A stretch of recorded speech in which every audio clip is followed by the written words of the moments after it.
It's hit. All right, hit it. Who hit it one more again? Welcome everybody to episode 23. 23. Is it 23? What is this? 21? 21? Why did I say 20? Did I say 22 last time? I said 23. Hold up.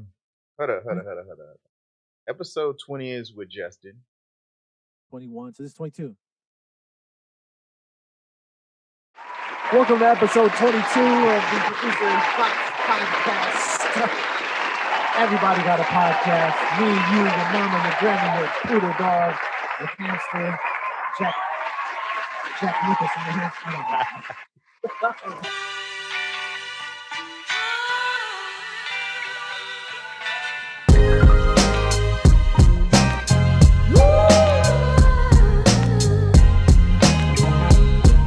I don't know.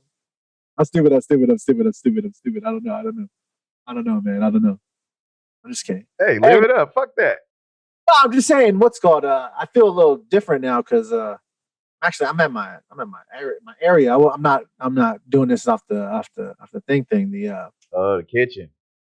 I'm at the kitchen, doing this, and then so I don't got the head. My monitor's right here. I can put these on. Maybe I should. I'm not sure, but yeah, man. You're not getting any echo or nothing like that? Here, let's just do this just in case, because I hear like a fucking explosion going on though. Hey, where is that? That's just it. I'm like, damn, Foley, huh? What the heck that is? Sound like water in your ears.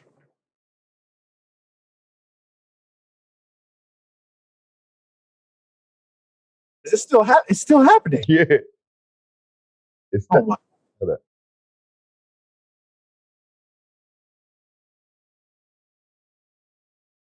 What is that? Something chilling in your dog, man. Oh shit. it was this. I just turned off the my MIDI keyboard and I think I hit a lower register. It was like playing that at the lower register. Oh man, that scared the crap out of me. What is it? I knew I wasn't tripping, man. I'm hearing shit like, hold up, man. I ain't tripping. But I feel good, man. I'm back here. I'm doing this. What's it called? Doing this here thing. In your space. My space. Space in the space, right? Safe space. My levels are good, right? The levels. The levels are looking good. Oh yeah. How come I can barely hear myself though? Is it hear yourself? Well, I mean on the mic. I don't know. Am I too close? Is this Yo, check. Yeah, it's way better right there. You get more range. Right here? Like a little bit back, but like right there. Yeah, right there. Right there? But like, hey, shit, have at it, man. The fucking filters is based off whatever we've been doing for this shit, you know what I mean? Okay. Well, is that better? Did it change? I took a low end. There's like this low end cut that I have that's on the UA Apollo Twin. The $7.99. No, I don't know. I don't know if it's better or not. Maybe the phase is messed up. Oh, yo, nah. I don't take that thing. Well, way to start it. We back. In the place to be. Yeah. So I'm gonna start off with I did 2 beats yesterday. All right, so the last time we recorded, I had this whole week ahead of me where I had nothing to do, right? Or not nothing to do, but I was off of work, like actual work, where I actually go into my retail. I have a retail job. So I was off a week and I had to watch my kids because my lady was doing some training and stuff. I thought I was going to be able to do more. But I didn't because fuck. There's a lot of shit, man. Like, I just didn't have enough time to do anything. Yeah, having 2 kids, I got a dog, I had to feed and all this stuff, and just watching, changing. You know, young man was doing his work, so I had to help him. He was being difficult with his work. Got 2 beats done yesterday. I mean, yeah, Hey. yeah. I mean, yesterday, so I was able to do that, but for whatever reason, me and Tim still had time to play Apex. At it was like 2 or 3 o'clock in the morning, so I was like, I would wake up, like, hey, you want to get on? You want to get on? Need a break. I need some human adult interaction. And the shit that's hilarious about that, y'all, is that he hits me up earlier and be like, "Hey, you want to get in on Apex?" And then I'm like, "Yeah, for sure." When? I'm right, not right now, 30, 45 minutes. I go to get on in that 30, 45 minutes. He ain't even on. I'm like, oh shit, Street Fighter's already on. Let me get some games in. He like, "Hey, did you get on?" I'm like, the PlayStation's on. He like, "I'm gonna get on." He get on top of He fell asleep. I did fell asleep. I was tired, man.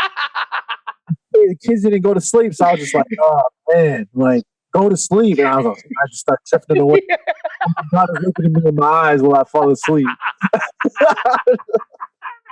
I was like, I woke up. Lucky I woke up at like 12:30. I said, oh shoot, maybe I should tell him I fell asleep. I was like, I want to get these games in. Let me let me hit him up. I want to play. Right? I'm about to go and play real quick.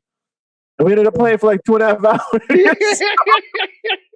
You know that? Yeah, we always do that too. Where it's like, hey, it's like, all right, man, I'll see you later.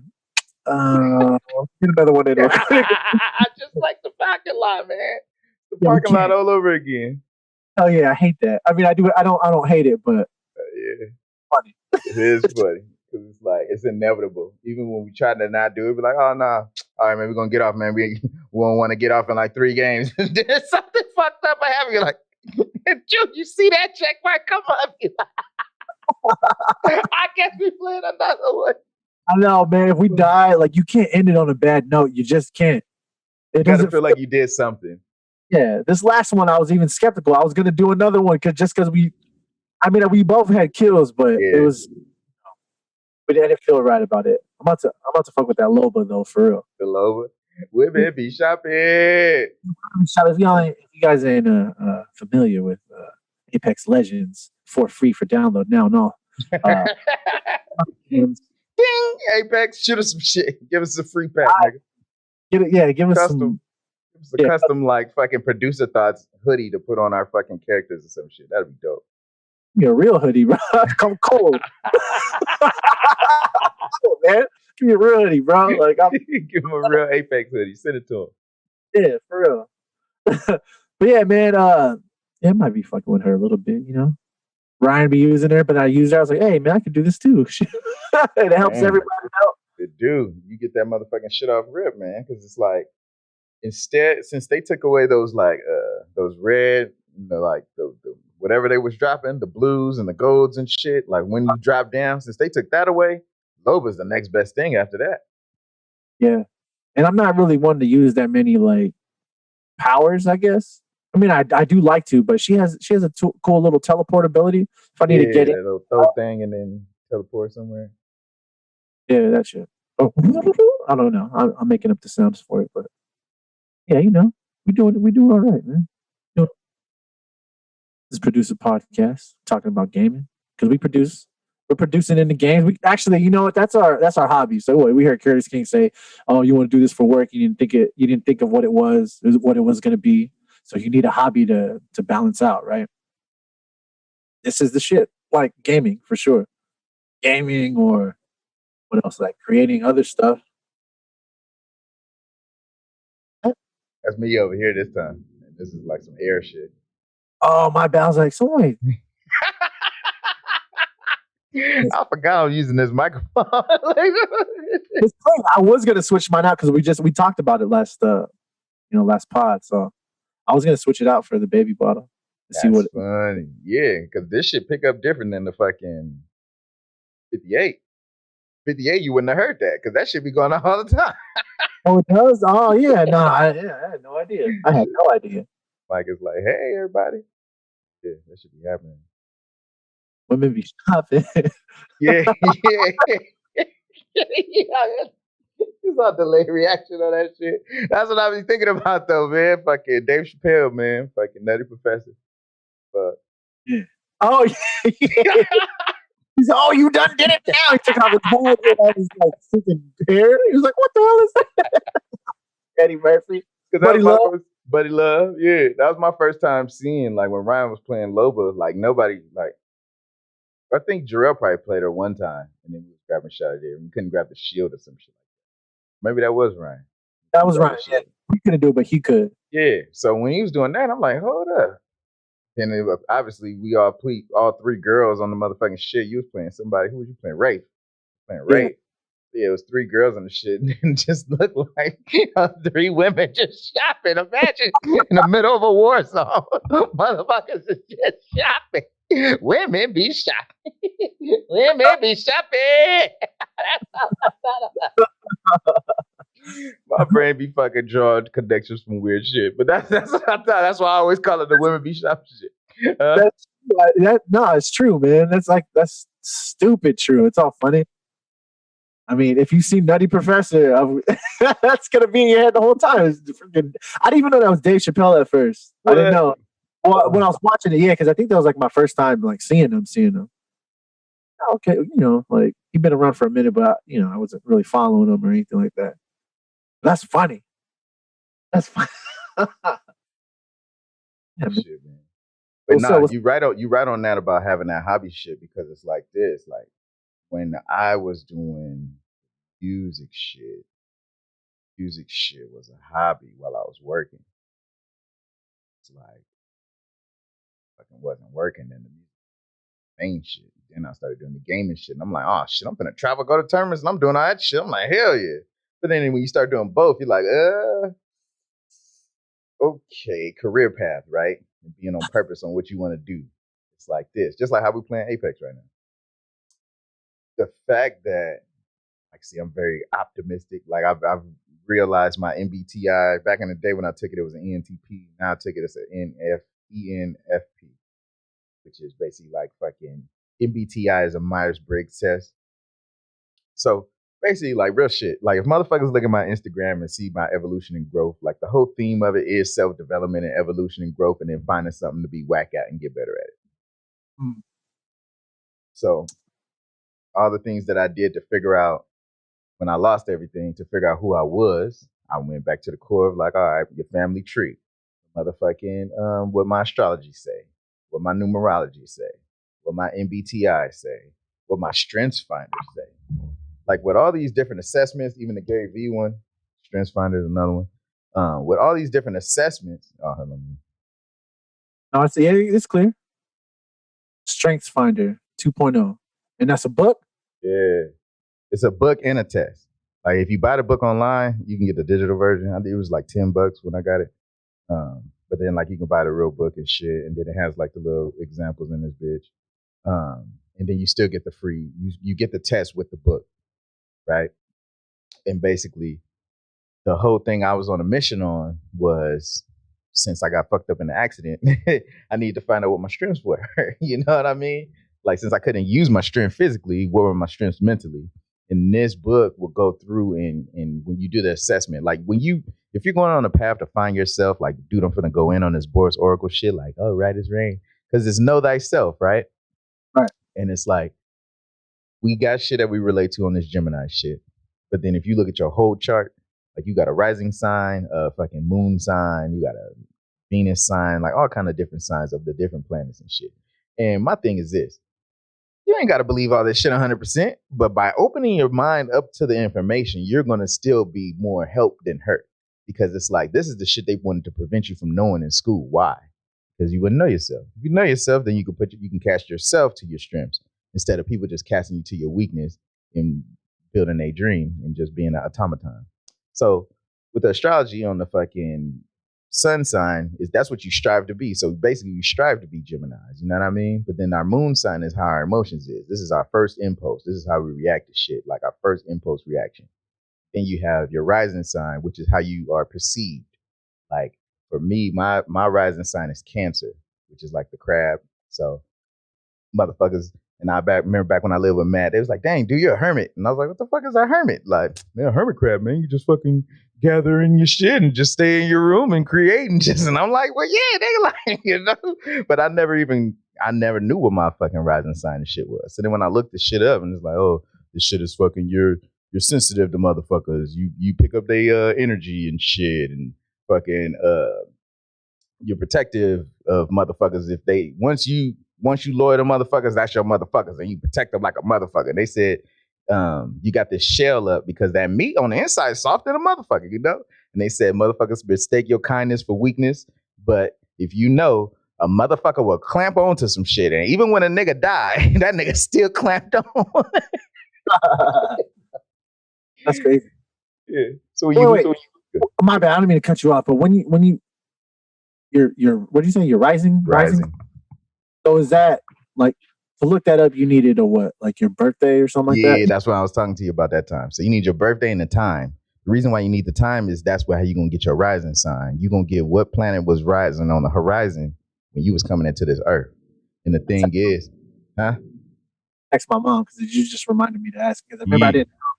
I was like, I don't know what time I was born. I think it was later or early. I don't know. Just to see what was up. I want to see what you were talking about. Yeah, and that's what I'm saying. Just open up. Hey, I ain't saying you got to believe it, but like I showed Justin. Remember Justin from MBTI? I showed Justin, and I was like, hey, all I'm saying is I'm gonna look this shit up, and then we're gonna read the information, and you tell me if you relate or not. Like that's all I'm gonna do. Like I ain't saying, hey, this is have to be you and shit. But imagine, motherfuckers, we ain't even met yet. We're gonna type your information in, and motherfuckers is gonna give you shit that's more key about you that you don't even really tell motherfuckers. How the fuck did they get that if it ain't no science behind it? You feel me? So by looking up the fucking your full birth chart, getting that knowledge on self, looking up your strengths finder, getting that knowledge of self, you get a top 5 after you do this thing. Top 5, you fucking. You have to read the whole book to do it. Nah, you don't gotta read the whole book. You just fucking. Oh, it's like a lookup to what? Yeah, you reference all the different types and shit, and then so this is my brother's types that he got. Say I look like say COVID. Context. COVID, right? Context. What is that? Relate. What's that? Authoritative, I guess. Relator and achiever. Oh, okay. I think it says restorative. My mom said I can't remember why. Yeah, that's definitely where the conversation stops. But I even did it with my mama though, because my mama's like super, super Bible thump. You know what I mean? And anytime I try to mention like other forms of knowledge besides the Bible, she always got this like, you know what I mean? Yeah. Oh, you're on it. Mm-hmm. Idolatry, like yeah, it's called restorative. Which means, and see, this is why it's dope too, because when after you take the test, because basically you're gonna take a test with questions, and you're just gonna answer them based off how you feel. After you answer them motherfuckers based off how you feel, you're gonna go through and find your top 5 of what they said you is, and then you're gonna fucking read the shit and see if you relate to it or not. And so restorative, you love to solve problems, whereas some are dismayed when they encounter yet unknown breakdown. You get energized by it. You enjoy the challenge of analyzing symptoms, identifying what is wrong, and finding the solution. So this is about my brother, right? He likes to solve problems. But it's funny because he took a fucking test, and the test gave you these 5 fucking categories and said, hey, nigga, this is who you is. You're a learner. You got context. Context is about like going back through history and learning that the lesson, if you don't learn from history, then you'll repeat that shit in the future, right? Like in restorative, solving problems, relator, relating to people. I think you would be a relator too. I got relator on mine. And then achiever. Now, you go through these. Would have to you'd have to be true to yourself, right? In order to answer these questions to get it correctly. That's a step you need to all right, so I want to sample that. That'd be dope. Nigga. Put that in the count challenge. Let's give it a pop. Imagine that be the feel in the beginning of the track. Boom, boom, boom. Give it a pop. Boom, boom. That'd be dope, nigga. What was that? I didn't mean to interrupt again, though, but So you have to know yourself or be true to yourself. Yeah, because there would have to be a step for certain people to be true to themselves before taking this test, right? People would just be like, "Oh no, I'm this," and you know damn well you're not. Ask 3 people that know you, you're not that shit. Come Like, on. See, and that's why I was coming up with that shit, Ed. Like when I was looking at how I was gonna make this shit, it's like basically if motherfuckers was following me from both my personal Instagram and my music Instagram, it's like, dang, that nigga was living it up. He was partying all this time. Look at all this shit. Party, party, party. Then this nigga got into an accident. Like he don't party no more. And he talks about depressing shit. And like, look how his music is. Like, you know what I mean? You can see that whole change. But it's like the path of learning about myself. Because remember, I told you about the Gary Vee one. The Gary Vee one about self-awareness still said that you need to get other people that know you for real, give them a safe space to judge your ass critically without getting no backlash from it, and ask them their true, honest opinion about certain categories.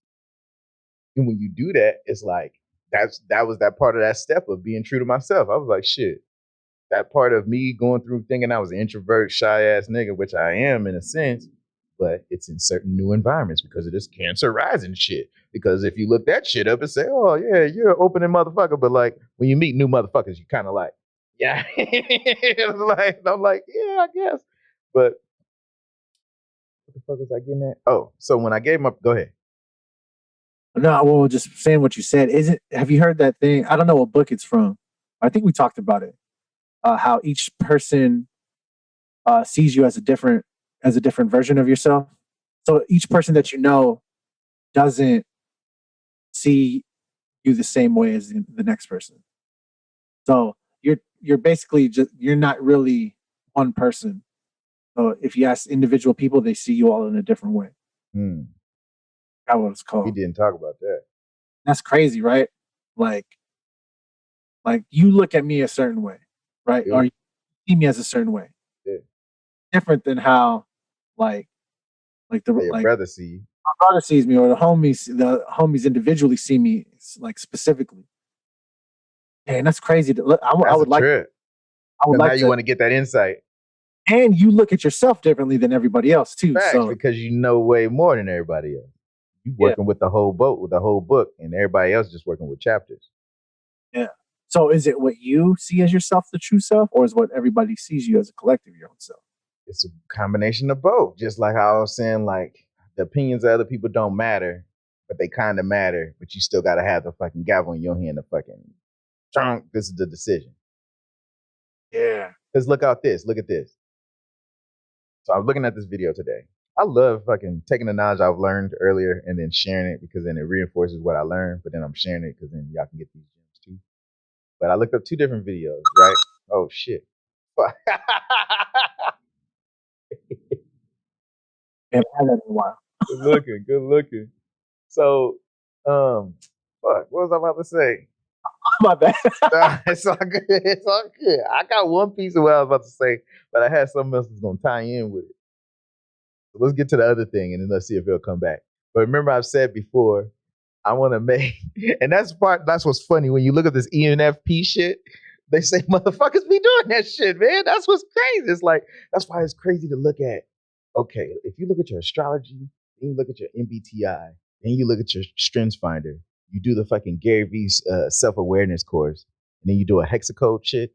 You got this whole like report on who the fuck you is based off of scenarios that you answer, honestly, right? And when you get that information back, you see it like, dang, I do that. No, I don't really do that. I do this. And take all the good and leave the bad and be like, damn, okay, from the shit that I do that I know that I do from this shit, what are the weaknesses? And then you look at that and be like, fuck, I do that. Like what they was talking about with the ENFP shit, they said, you're great starters at shit. But when it comes to all the details and long things and shit, they said, you can't have jobs where you're doing the same thing every day. You can't have like that.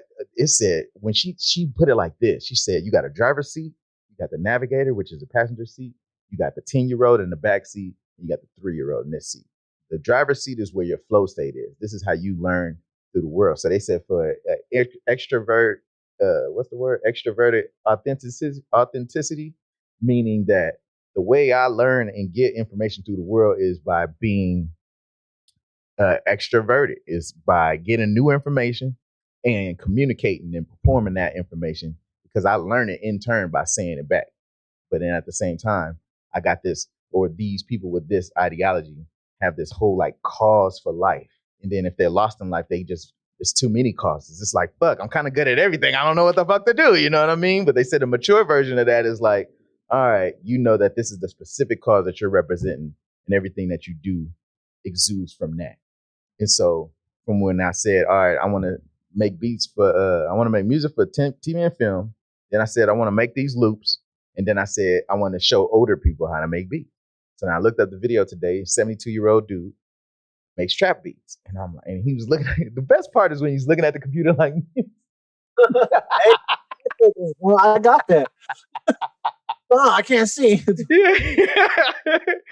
So yeah, man. I want to tie that into fucking older people making music, because I'm looking at Mike and Keys, right? Mike and Keys had an interview and it said they grandpops did music. And he said the music skipped a generation because their parents didn't do music, but they do music. And now I'm looking at my life and I'm like, fuck, my grandpops does music. My mom, my auntie don't do music. So basically the parents don't do music. And then all the offspring kind of does music, because my uncle on my dad's side, his fucking son has been in the choir, or been in the fucking choir place the whole time. He makes money just by playing the organ. Like, he's dope on the organ. Basically, the reason why they knew my grandma was fucking gambling is because this nigga, as soon as he got into the church, he played the horse race fucking song.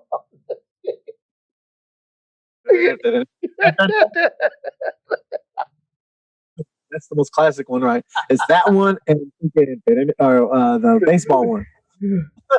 Yeah. Ooh, so they knew grandma was gambling and stuff that. But then look, so I look him up, right? I go to look him up today because I was talking to my sister about him. She's like, oh yeah, King Marion was called. So I go look him up and I go to follow him today. Like, you know, boom, he over there representing Pasadena. And I'm like, oh, boom, followed by Battle Cat. And I'm like, ain't this, what the hell? this my cousin over here. And I'm like, so then I trip. My mama sent me a note from my cousin from my mama's side, right?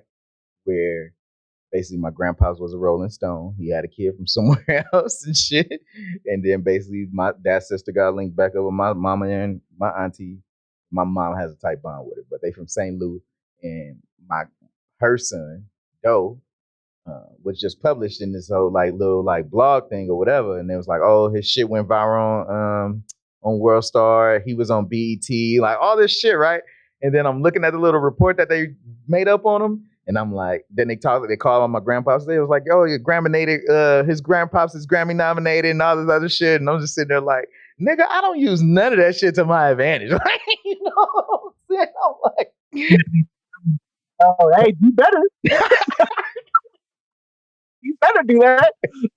Because I'm reading the report and I'm like, damn, like, and then I told my mom, I'm like, dude, this is dope. Because like the way my mom supports me versus the way I see my auntie support her son is two completely different realms. Like, because since my auntie's more hood and hood, when he's doing all this hood rapping and shit, she's just like, that's my son, that's right. Like, you know, because he could be out there fucking banging or shooting niggas up for real. And he's putting his energy elsewhere. But then when it comes to my mama, she looking at me like, I just want you to be married and have a safe life and all this shit. And I'm like, nigga, I want to be me. Like, let me wild out a bit. Let me be me, man. Do I be wilding though? Like, I don't think I wild in a bad way. Like, not a bad way. Okay, not a bad way. I wild out, but I don't wild in a bad way. My wilding is always constructive. Yeah. Well, constructive. Constructive how though, like constructive to add to a situation. Okay, yeah, all right. What you mean? All right, man, you good? What you mean? What you mean? Go ahead, let it out. What you have to say? Constructive hell. What you mean? Give it to me. I mean, you said it in a constructive way, but like, if you out like wilding, like going with girls and stuff like that, is it constructive? Like you could be with like a bunch of different chicks, you know, like it might be like a might potentially put yourself in danger too. You saying? I hear you.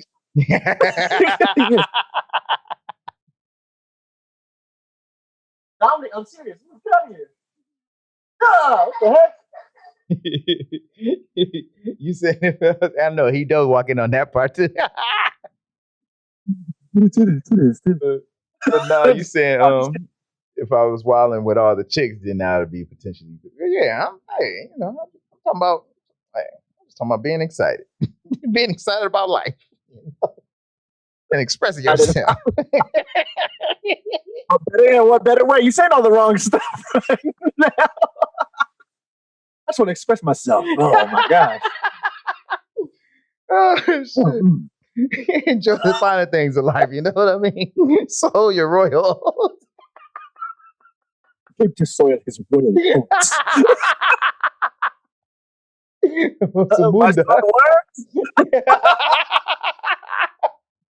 He's a prince. Oh shit! Wait a minute. Oh man. What do you think about that that's about to drop on Amazon? I hope it's gonna be good. I hope it's good. They got a lot of the cast back, so that's always a plus. She's your queen. Yeah, man. Yeah, just let your soul glow. She's your queen, dude. Yeah, dude. But shit. But yeah, nah. So go back to this fucking the Strengths Finder and all this shit, right? Because it's like this.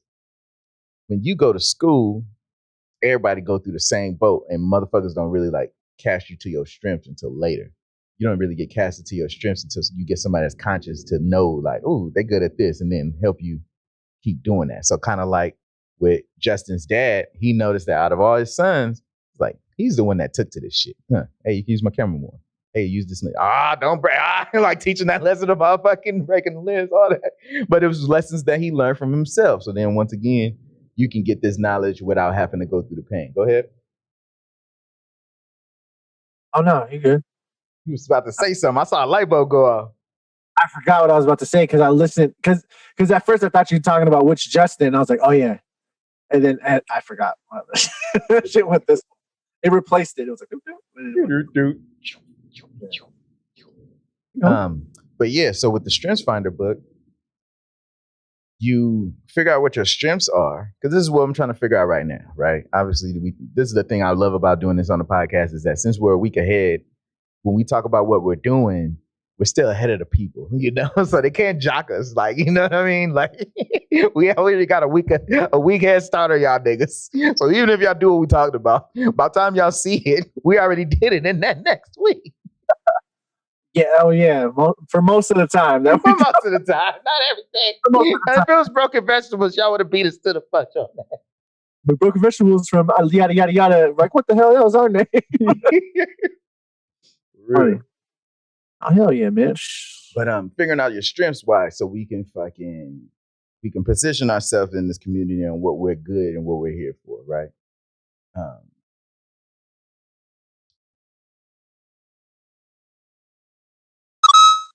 Nice. When you go through the strengths, one of my strengths was the shit called command, right? When it was talking about like some natural leadership kind of shit and motherfuckers looking to me for advice for kind of shit, blah, blah.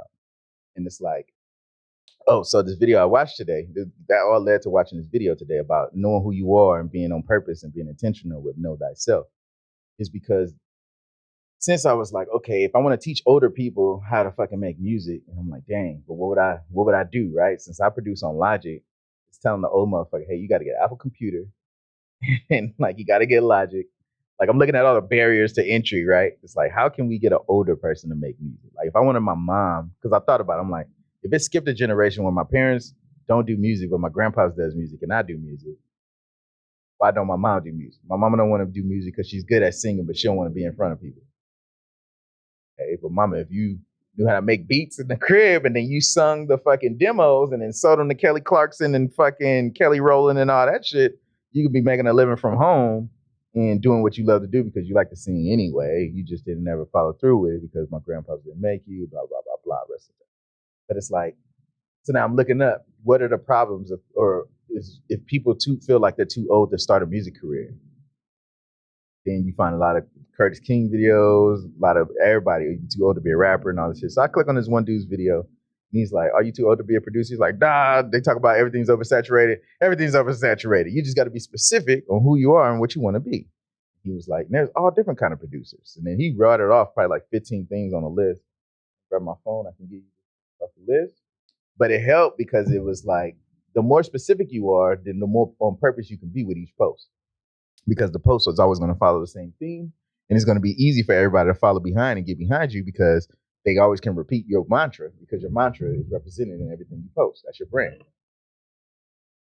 That's true. That is true.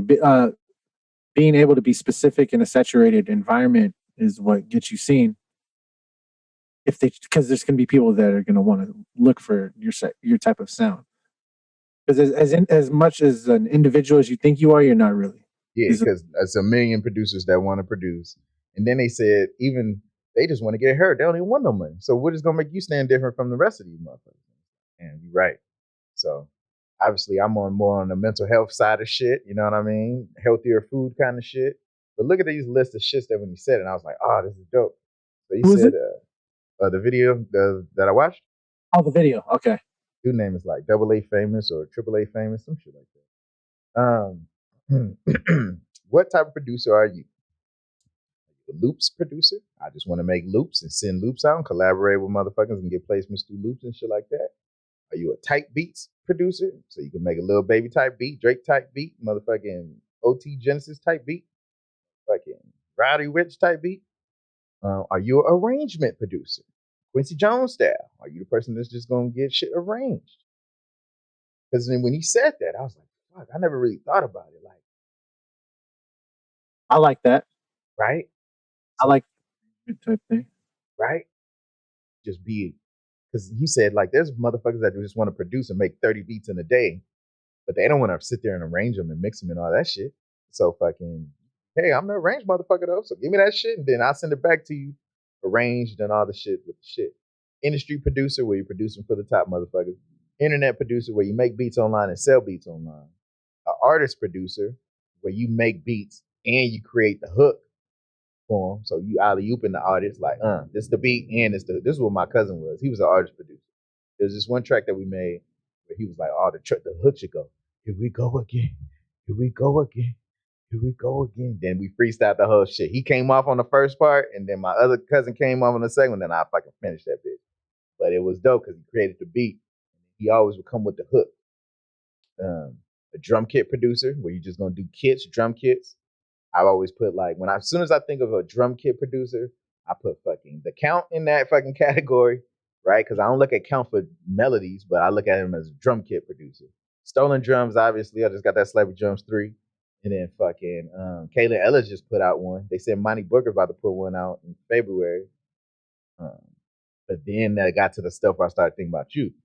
And it's like, all right, sound designer, right? Where make STs, where you make Omnisphere. You know what I'm saying? You make halftime. Because you're a producer. You produce a sound. And just like Drip, Drip didn't exist before, and it exists now. And you use that shit, or I don't know if you still use it as heavy as you was when you first started doing this. You was swearing by it when we first started. You like, I'll put some drip on it. The first chop section's got the drip on the thumbnail every time, baby, because the drip was getting put on. But imagine if you got the NappooBeats, whatever you want to call that, the shh plug-in, like, you know what I mean? And it adds, it Nappooizes the track. You know what I'm saying?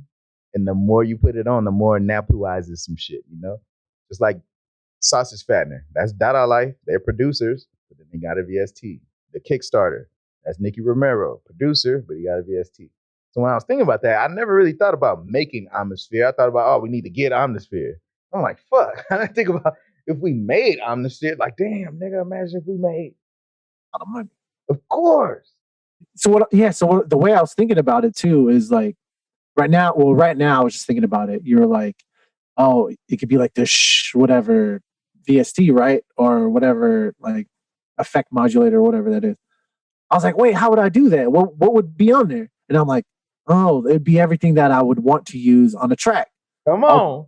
time. So then I'll be like, oh, of course, it's got to be a freaking lo-fi on there. It got to have big drums on there. It got to have some big drum sound modulation or some shit like that. It got to have a low and a high pass filter for sure. Oh. Have what else? It got to have a probably a spreader or some of the degree. Shit, man, let's go. Who can hit up? Hey, what a coder. Hey, I'll pay money, bro. Like, I want this. I want it. If not for everybody, I want this shit for myself. Hey, man, make me right now. Make me right now. Make me right now. Yeah, it has. Yeah, it has to be like at least a bass boost, something. There's a lot of for samples, so it has to have the cuts. It has to have the high end cut. Like the EQ has to have like a specific EQ cuts. That's funny as fuck. Look how many ideas sparked off just what I said. Just what I got today. Because I honestly thought about it before. Because remember we were like, yo, we need to make stuff for our market, not for our market, for the people who are creating the market that we're in. So we have to create something for the creators. Because for damn sure we spend all the money to freaking create, right? Why can't we be the creators of the creation, creating the creations, created creators, creativeness to the 18th power type shit. Yes, creating for the creators who create. Oh, createception. Yes, createception. Is that real? We just made it up right now. Shit, that's four different ones. Damn, no, that's dope. What would you do? What would Boris the Beast freaking plugin be? You'd be like, you do the little side shit, your fucking picture be on it like that. That little like, what the fuck? Every time you turn the dial, you smile a little bit more. That'd be dope as fuck. The smile gets bigger. Like the endless smile plugin. Yeah, because look, like it'll be like a /spacey /dreamy ass plugin, right? Because if my shit is deep house space funk, all my shit, like some of the shit I do, it'll be like you can put chords in, but then it'll have its own arpeggiated shit in there, but like my own patterns to make it arpeggiate, You be fucking with the arp a lot, bro. I hear it all the time. That's my shit. I was like, man, this will love that shit, man. I'll be like, I'll be vibing out to him. I'm like, all right, cool. This is Spacey. Bro, yeah, you should put a picture of Kevin Spacey on this shit. I'm just kidding. That wasn't funny. Who? Kevin Spacey, the actor. No. Ain't that nigga raping niggas? Was it him? Yeah, dude. I'm so embarrassed of that dude because I bought that masterclass and he had some great acting information on masterclass. He raped people? He raped people, man. Dudes. Ah! Yeah. Hold on real quick. I typed his name in Google. Rape. Sexually assault allegations, everything we know. A complete list of 15 accusers. Come on, man.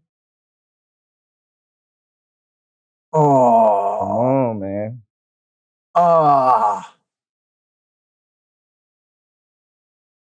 Well, I mean, they'll put them on there if you want to. You're making a controversial fucking album cover. Oh, shit. No, yeah, don't do that. Yeah. I refract that. I retrace. Hey, but you didn't know. Obviously, you didn't know. You would have said it name different. That's like when people call out R. Kelly now. You just say it.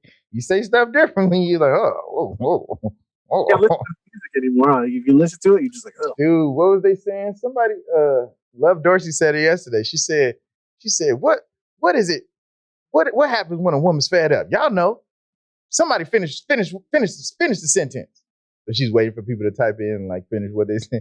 And I'm like, you waiting for people to type in based off the knowledge that they know this R. Kelly song. I'm like, hold on. So then everybody in the chat, they're like, she out. And then you're like, that's it right there. Ain't nothing you can do about it. I'm like, yes, you was waiting. They gotta know that R. Kelly song in order to finish that sentence. And I'm like, R. Kelly's a sensitive subject, man.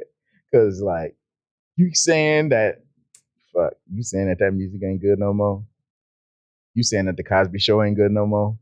You saying, like, come on, man, like, and it's so whack. That's different. Well, how's it different? Bill Cosby. Freaking R. Kelly was literally like doing some describing what he was doing. He was literally describing what he was doing on his song. They're good songs, like man. they're really good songs. But it's so whack because when you look at it, it's like I'd rather not know the backstory on this shit, nigga. then he said, "My mind's telling me no, but my body is telling me yes." Come on, man. And then he says, "Baby, that's gross, bro." And he said he doesn't see anything wrong with it. Yeah, you know. Oh shit, man. No, Bill Cosby was giving morals and stuff on his show. He wasn't popping throwing pills at nobody during the show. He wasn't telling freaking Malcolm Jamal Warner. He wasn't telling him that you to pill up these ladies at freaking at Hillman College. He wasn't telling Malcolm and Eddie show. Fuck, man. Damn. Yeah. It's still though. I don't know, man. Like my thing is this. I feel you on that killing shit. Damn. I feel that.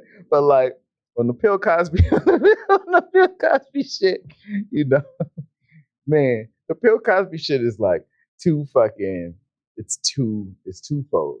Because Eddie Griffin had a good ass video on something talking about the shit where he said, no black entertainer can leave the game unscathed without fucking tarnishing their name or some kind of bullshit some kind of way.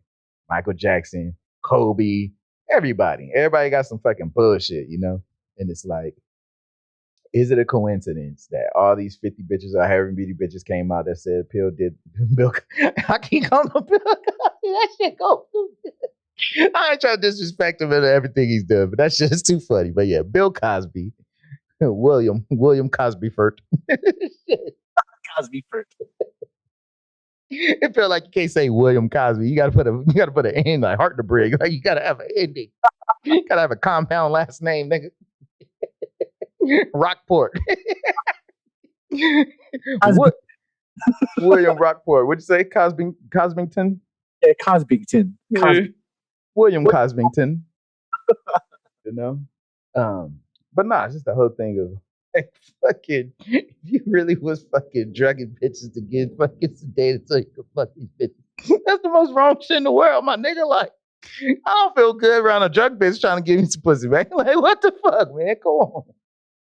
First time, what's it called? I think it was the first time I kissed Sinead. We were drinking a little bit. I was like, look, I'm not gonna kiss you because you're drunk. Look, and I said that. I remember saying this shit. I was like, I'm not gonna kiss you drunk. I don't feel right doing that. See what I'm saying? I was licked up too, but I still had the sense to be like, you just see what I'm saying? Yeah, I know. I get what you're saying, bro. But see, that just means that you cut from the same cloth, man. Because that's what I'm saying. What's funny is last night, that's what you said right then when you got with your wife. But last night you told me, nah, Tim, fucking take it easy, man. I'm older now. I'm talking about killing no bitches. No, we ain't talking about pulling bitches up though. No, not that. Damn, no. Yeah, let's get the record straight. The context, right? I know. The context is the aspect of the courting ritual between men and women and utilizing your strengths finder, utilizing your strengths to the advantage. Oh, that went full circle. I wish I had a circle sound. What is the circle sound? What sounds like? I don't know. Like that. Go back. I didn't mean to make the kissing. I know, right? The fucking Mario sound when he goes into the painting or some shit. Oh yeah, that's true. I had spit. I had drooled a little bit. That's funny. Yeah. Cast into your strips. Look at the difference. That is the difference. Tommy just had his girl. He said it's different when you go from having your son first and then when you get your girl because you act different. Oh yeah, having a girl just like take everything from you. Like you can't be mean. You can't be. You just You're, oh, like that with the girl. But that's what's so funny. Yeah, that's what's so funny because we can see the two different interactions where it's like, get out of here, Dominic, I'm serious. And just like, hey, just like, Well, because Dominic be chilling there like this, making sounds and shit in the background. He's like, he's freaking shadow over there. He's like, oh. He's like, my daughter's over there just like, how you doing? And I'd push her a little bit that way.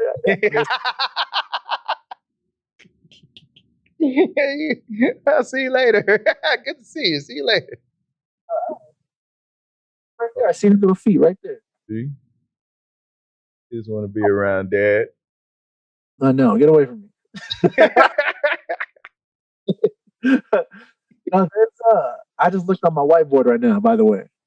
And it said I had written something on there. Well, I forgot what I was watching or reading. Watching. I was watching something. But I put providing is more than money. So I think it's the struggle with making music and trying to live off of it, right? And it's like how do I put this? Serious moment. Now, what's it called? So, like being a dad that doesn't make as much money as I had recently been making, providing for my kids or providing for my family is more than just making money for them. It's what's it called? Yeah, it's being there for them physically and mentally and supportive, that kind of thing too, and helping them with school and all that shit too. Like just being here and being able to just being available for them. That's providing. That was hit me one day. Yeah, I didn't mean to change the subject. We was laughing and shit, but that's cool. Yeah, like it hit me one day, and I was just like, man, I had to put my perspective, and I have to be put in perspective of me being a great father or whatever, or being going in the direction of being a great father. If I'm not already, or I think I do a good job. You know what I'm saying? But of course, I could always improve. Always improve. Yeah. Sure. But yeah, providing is more than money for those that you need to hear that shit, because what you do, what you do presently to your family is way more valuable than it is than money. Because on some real shit, when you gone, ain't nobody tripping off the money you owe them. They tripping off your presence. Yep. Yeah, well, I mean, if you have money, I mean, yeah, I want money. Yeah. But like, I like that whole thing of like the money providing is more important than money. Because like when you first said it, I don't know where the hell you was going with it. But then like after you started talking, I'm like, okay, I get it.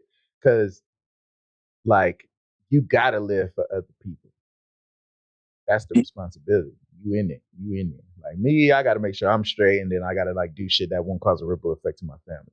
But you are direct impact. You know what I mean? It's not indirect, it's direct. And so the fact of, especially as a man, you know what I mean? I remember talking about it probably earlier in these episodes, in these podcast episodes, of part of your confidence is when you can provide and when you can make money. And when you're not making money, your confidence be shot, and you be in the fuck, and you be wondering why. It's like, you just need some wins.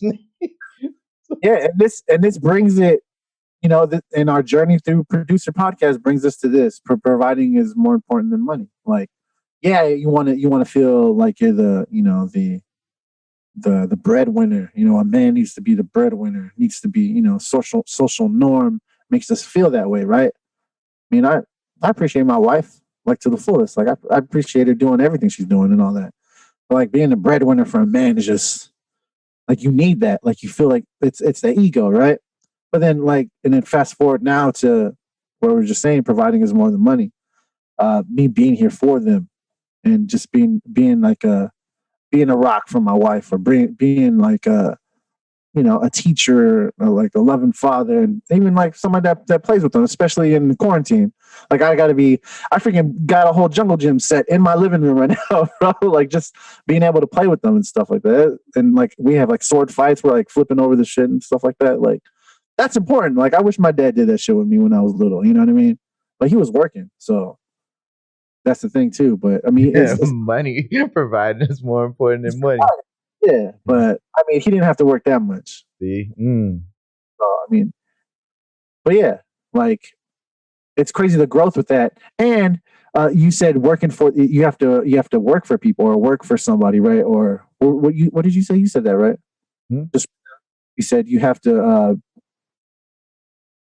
like you said something like I said a man's confidence is tied to providing, and we think that making money is the only way to provide, but not just your presence. Your presence is a present because when you gone, they tripping off your presence instead of the money.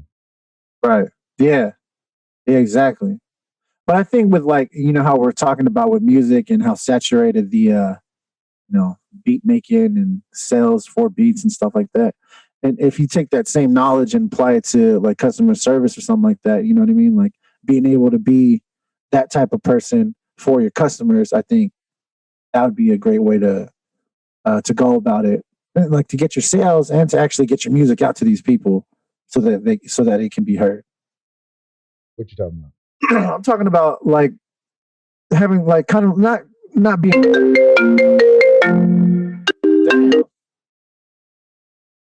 You heard that, right? Yeah, loud as fuck. That's my man shit. Y'all heard that motherfucking podcast?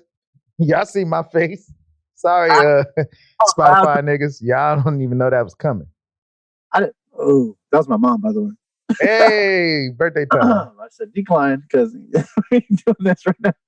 No, what I'm saying She is like, that, hold on, what you want to know your time for? You better answer me. She's like, wait, you never replied back to me. No, but I'm saying like being able to care for the people, like care about what you're doing for people, like realizing what you're doing for people. Like, say if it was like me doing music, and then for the customers that I want to get heard, like I want to be able to give that experience where I'm like, yo, here's this, and then kind of keep in contact and kind of building that relationship. I guess relationship building, right? That's basically what it is. I mean, it's different to a parent and a child, but relationships, I guess. That makes sense. Am I sound crazy? Yeah, a little bit, because I'm still lost. But I know you're talking about relationship building. I know you're saying that for the people that you want to connect with and what kind of experience that you want to deliver to them. That's what I'm hearing. Yeah. And it's like, so from the Cato interview he did earlier today, some dude named Crash, he said he's a songwriter. He said he did 320 songs last year or 2019 or 2020, one of these years that you just said it. And then he's like, yeah, but you're rapping over all these or singing over all these beats or whatever, or rapping over them. Like, where do you get the beats from? It's like, well, I got like 6 to 10 producers and I get about like 50 beats a week from them. And they're like people that I'm just locked in that I really just fuck with. And they are like, they either industry people and they gonna have people that they're gonna work with in the future. So then they have us create beats and make music already in preparation. Like, oh man, I'm finna have a Roddy. So I'm finna make a Roddy, what's it called? I need you to write some Roddy shit or whoever the fuck singing, all that kind of thing. But he said that relationship is ongoing, right? Him being a songwriter with those producers to always get them beats so that way they can all win with getting placements. And like, that's what I was thinking about. Is like that first person you sell your beat to, just like I did Gabe from Legion Beats said the same thing too. It's like, you don't want to just sell that one beat and that's it. Like, this is a fucking relationship. You know what I mean? Like, you want to help, you want to provide growth, feedback, and all that shit. Like, and create a genuine fucking bond of the shit. You know what I mean? Yeah, that's true. Yeah. Wait, so all right, I'm kind of sad, like like to hear that, like, oh, this guy, like, who was the rapper that was saying that he had like 300 some songs? Crash. So this dude, Crystal Crash, has 10 producers just giving him beats. That's what he said, 6 to 10. And why is it that the artist has that much control over producers? It's because a song is not made unless it has a rapper on it, or a song by somebody. That's the thing. Theme this week. I seen it in Rance's video today, 1500 nothing. I seen it in Brick's Domain video. I'm giving all these niggas free promo on this fucking platform, but fuck it. We're producers, y'all, and I'm giving y'all what I'm learning from. And we can all come together and find out what's the real shit. But they all keep saying this. And I even made a post on my story post about it yesterday or 2 days ago. But they keep saying it ain't about a good beat. I think even Timberland just said it the other day. It ain't about a good beat. It's about a great song. That's what they all keep saying. It's like, okay, the song needs to be great. So a good question that came out today in Cato's interview with the dude Crash, they said, is harmony and melody in music theory really necessary for you to make a great song? So then the dude said, well, he said, in the industry, it's 50% motherfuckers that pretty much are go by ear people, and then it's 50% that are music theory people. It's like, now, they all make hits, so you can't say it ain't a hit, you know? It's like, you can't, Cato made a point, he said, you can't teach somebody how music makes you feel. It's that feeling. You can't teach somebody that, oh, you know that feeling, right? So that's that by ear shit. But then at the same time, you can teach, and motherfuckers have trained and learned that theory shit. But he said, Russ. Just try to get there. Yeah, that's what he said too. He said, when you learn this shit, you can even get there faster because now you know what the fuck. But he said, Russ has hits. And he said, there's songs that Russ has a monotone throughout the whole song. Monotone, he doesn't switch up in the note, and it's still a hit. So there's no different harmonies and melodies, but it's a hit. But then other songs, I'm like, fuck. So when when I listen to music, right, I listen and I go, why do I love this song? And when it's a song that has words in it, I go, so the song I was listening, so I was bumping before, like when you was like, oh, you ready to pod? I was making some motherfucking waffles, you know what I'm saying? Pumpkin spice waffles, you know what I'm saying? And I was just I was in the mixing phase. So I was like, yeah, give me 30 minutes. I'm gonna fuck this shit up. Put that fake confectionate sugar, put that fake butter on there, that date syrup. I bought me a good date syrup and the one that broke now, so now I got my redemption. I don't like the way it pours, but it's still good. Oh, it was so bomb. But I'm listening to music while I'm trying to feng shui my shit. Fucking Look of Love come on. What is the look? Got something to do with yeah, right? And so when I listen to that, I love that song. And then I go, but I love it as much if it didn't have words in it. That means we don't get, you know what love is? You say it with me once. You know what love is. Right? So it would still be a dope ass beat, but I wouldn't love that song the same way. Some real shit. So then it's like, damn, it's all of it. You got dope instrumentals. I love Art of Noise, fucking Moments in Time. I love fucking Summertime Madness by Kool and the Gang. I love a lot of instrumental songs. I love making instrumental music. That's what I do. But most of the songs that I love that's on the top 10 kind of shit, like I love Kills by Knife Wonder. It's still words in there.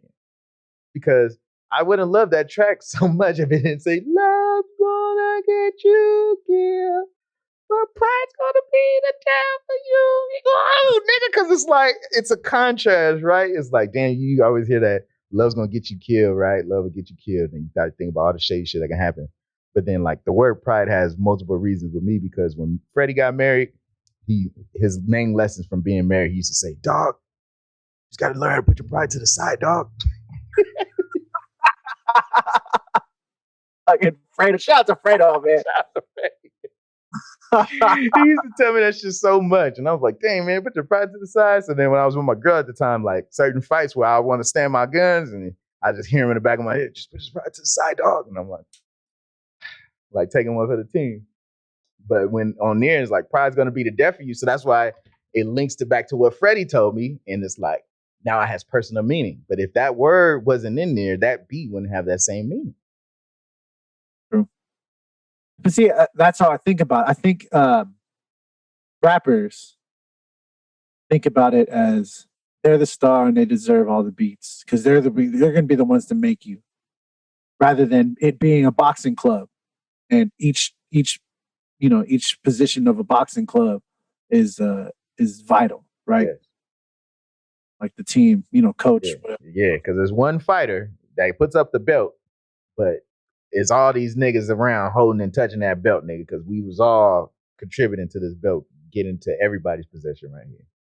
Right. Because when you watch, nigga, the reason why I know Greg Jackson in UFC, right? Oh, he's got Greg Jackson. He's out of Greg Jackson's camp. Like, you know what I mean? Yeah. Yeah. Like even Rocky, you're gonna spit thunder and chew lightning, like shit thunder or whatever the fuck. Yeah. He's like, yeah. He's like, you gotta get a rock. Yeah, for real. It wasn't him. It was. It's like the coach tells you how to punch and where to punch, but you're using the mind of the fighter to like the creativity of the fighter to Express it. express it. But it's the coach's punches, Yes. trainer's punches, and you got somebody to watch your body. You got the cut man to make sure that he can get you prepped and ready for the next round, so you don't bleed out and they stop the fight. You got to be able to take care of your body and everything like that. Yeah, the defensive coaches, reaction coaches, all that shit. Everything. Grappling coaches, all that.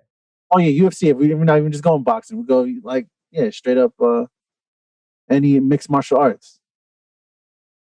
Yeah, bro, you have to have stand up, ground, mid game, grapple game, stand up grapple. Like they bring in your peers to spar with you. Yeah, so it's never just the one person. But I feel like, do you feel like that? Like like a bunch of rappers that just want the beats. I don't really know because I don't really pay attention to rappers, to be honest, man. I was really thinking about that. Like, I follow some rappers on my shit, but you talking about the community as a whole. Because like, look at this. Like, I never tried to sell a beat. I never tried to give my beat to somebody to say, hey, put your shit on it. And even now, I was thinking about it earlier today when I was coming up the stairs. I was like, dude, I want to come out with a producer's bar challenge. Like how we're producer thoughts, I want to come out with a producer bars challenge where the challenge is you got to make a beat, you got to write a 16 to it, and then you got to record yourself spitting your 16 to your own beat. And let's just see how many producers got bars, because I feel most producers were people who either wanted to rap or knew how to rap a little bit, and they just fell off of it and went more towards the production. But I feel that other aspect of expression is still needed for you to fully express yourself. Even if you don't put that shit in the raps, it can still be a hook producer where you're using these hooks or whatever you said. Hey, this is the concept I said when I made this beat. You can make a track off this concept. Then we collab. Boom, boom. You get a little bit of writer's credit because of your knowledge, but you make the beat, pop, pop. But you're saying as a whole, if niggas is just saying, because that's the thing, right? They say they send me a beat pack. Oh, when Battle Cab was sending me a beat pack, Rick Rock sent me a beat pack. Right? Rick Rock sent me 20 beats, and then we picked this one, and that's why this one ended up in this. And this is the story behind it. Boom, boom. And it's like, damn, Rick Rock sent 20 beats. Imagine if the nigga only sent 10 beats. Would that track have been on that pack? If he would have sent 5, would that track have been on that pack? These niggas listen to 20 beats? That's the other thing. Then it's like, they said it earlier today. They said, well, you know, every song is only the first 30 seconds is really what matters. I'm like, fuck. That's what everybody keep going back to. We're going back to, you only got 30 seconds before I skip. Timberland saying you got 15 or 20 seconds before I skip. I'm like, shit. But my Foley ass, I want to set the tone. I want you to imagine this movie. Summertime Happiness is like, nigga, I want you to see that it's raining and then like film noir style. And then the thunder goes, do-do-do. And then the words come up. You know when the credits come up all sleek like Batman Begin. Like, you know. So it goes Yeah. Come on. You feel what I'm saying? Yeah, man. Come on, let's go. Man, you know what? I can't wait to be out there because we're gonna make a short film. We're gonna make like a little short film, bro. We're gonna film it. We're gonna score it, bro. It's gonna be dope. It's gonna be dope. I could do it here myself, but I need somebody else to hold a camera. You know how to work a camera. I personally know how to work a camera. We both fucking know audio. Like, let's go. Like we can get it easy. We can make something so dope. We can make something dope. Yeah. I'm lensed up over here. I hit you like that guy at Best Buy. Hey, this should do everything. Yeah, do everything from the wedding. I'm returning this camera. I'm like, yeah, right, nigga. You fucking shot with this camera. You return this shit. I see. But yeah, hell yeah. I got a road mic on my shit too. Yeah. Yeah, man. vlogging camera, but it does the job. It zooms. That's another one of the things I was thinking about too, though, man, is the saying that came to me today was this: you have what they have. You have what they have, and at the same time, you have what they don't have. It's more so that we have it though. Yeah, like we have all the equipment that they have to do what they do. Yet we have what they don't have, which is our personality, our unique vision, our unique knowledge that we bring to the table that they don't have. Like that perspective of just like what you said on coming at your son like this and then coming at your daughter like this, for you to be able to explain that. Because like I remember one time we was at Best Buy and Dale was like, he was like, Tim, haven't you ever noticed that? Like when people come over, they're like, what's up, Tim? What's up, Dale? Be like, oh, what's up, Nick? What's up, Ryan, or whoever's walking by at the time? What's up? He's like, but haven't you noticed when it's like Amanda comes, she's like, hey, Tim. You're like, hey, Amanda. Copy Dave Chappelle all over again on that shit, bro. Hey, how you doing? Hey, Candace. Like, fuck. He was like, you ain't noticed when you do that shit. I was like, fuck, man, I never really paid attention. So the next time when the lady came up and asked me for some shit, I was like, oh, no problem, I can't. I was like, oh, shit, I'm doing it. What happened to me? What the fuck, man? Who did that? I didn't put that. Who got the controls? Fucking Men in Black on the inside of my shit. Where my fucking shit at? Oh, nasty. Imagine that was real. You got an alien on the inside, fucking doing all this shit. Playing you like a fucking arcade game. Being John Malkovich. Yeah, it's just funny. Shit. Was it? I was like, what were we talking about? What? All right, so yeah, you're like, oh, yeah, how you doing? Hey, how you doing? Oh, the perspective of being a parent of a son and a daughter. Firsthand knowledge, whatever we was talking about right before that. Whatever we were talking about. Yo, what time we at right now? What time we at? Fucking shit. We're at an hour and 11.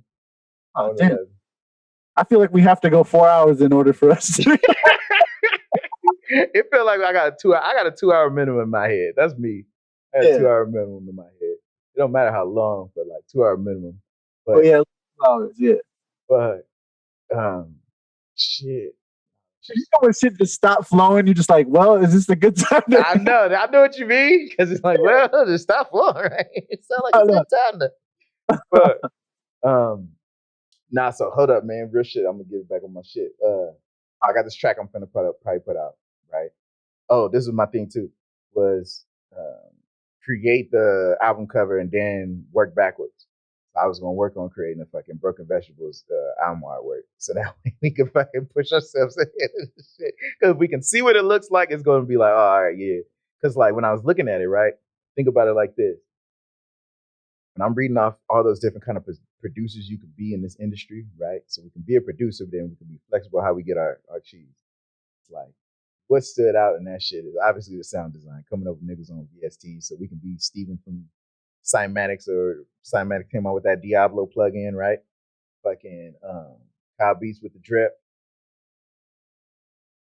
A luxury sound from fucking, what's my nigga's name? Justice League. I bought that plugin. That's $50. For sure. Contact plugin. $30. You charge like $30. Easy. Oh yeah. Because what? The drip was what? 67 and then 40 something on discount. Did I buy it for $50?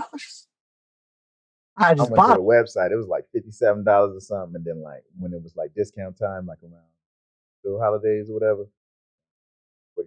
I think.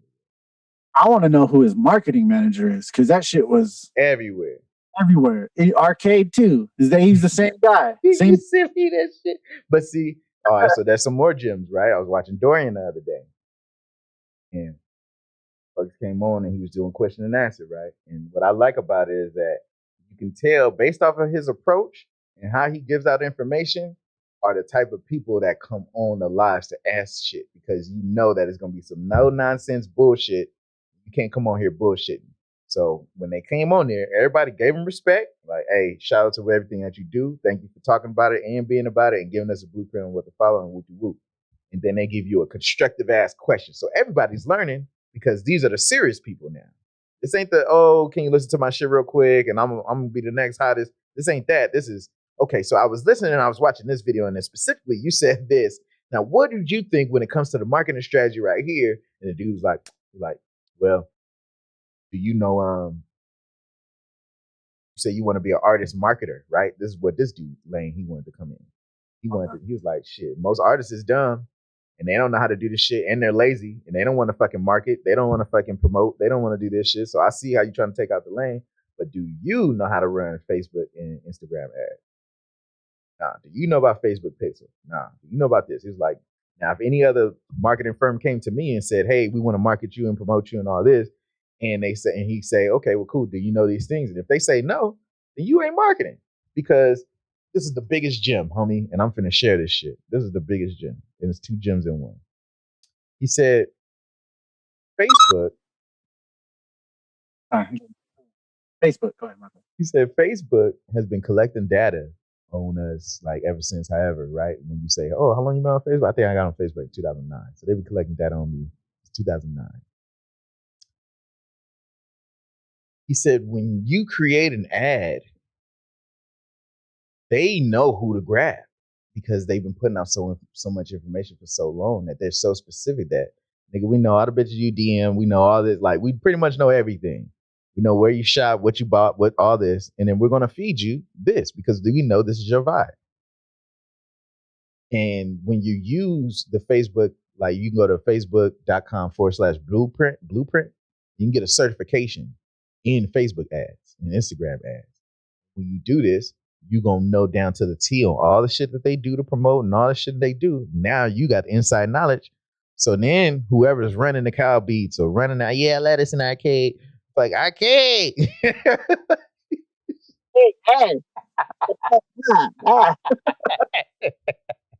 I'm sorry, I don't know. It's fun. It's an indeed. It's already.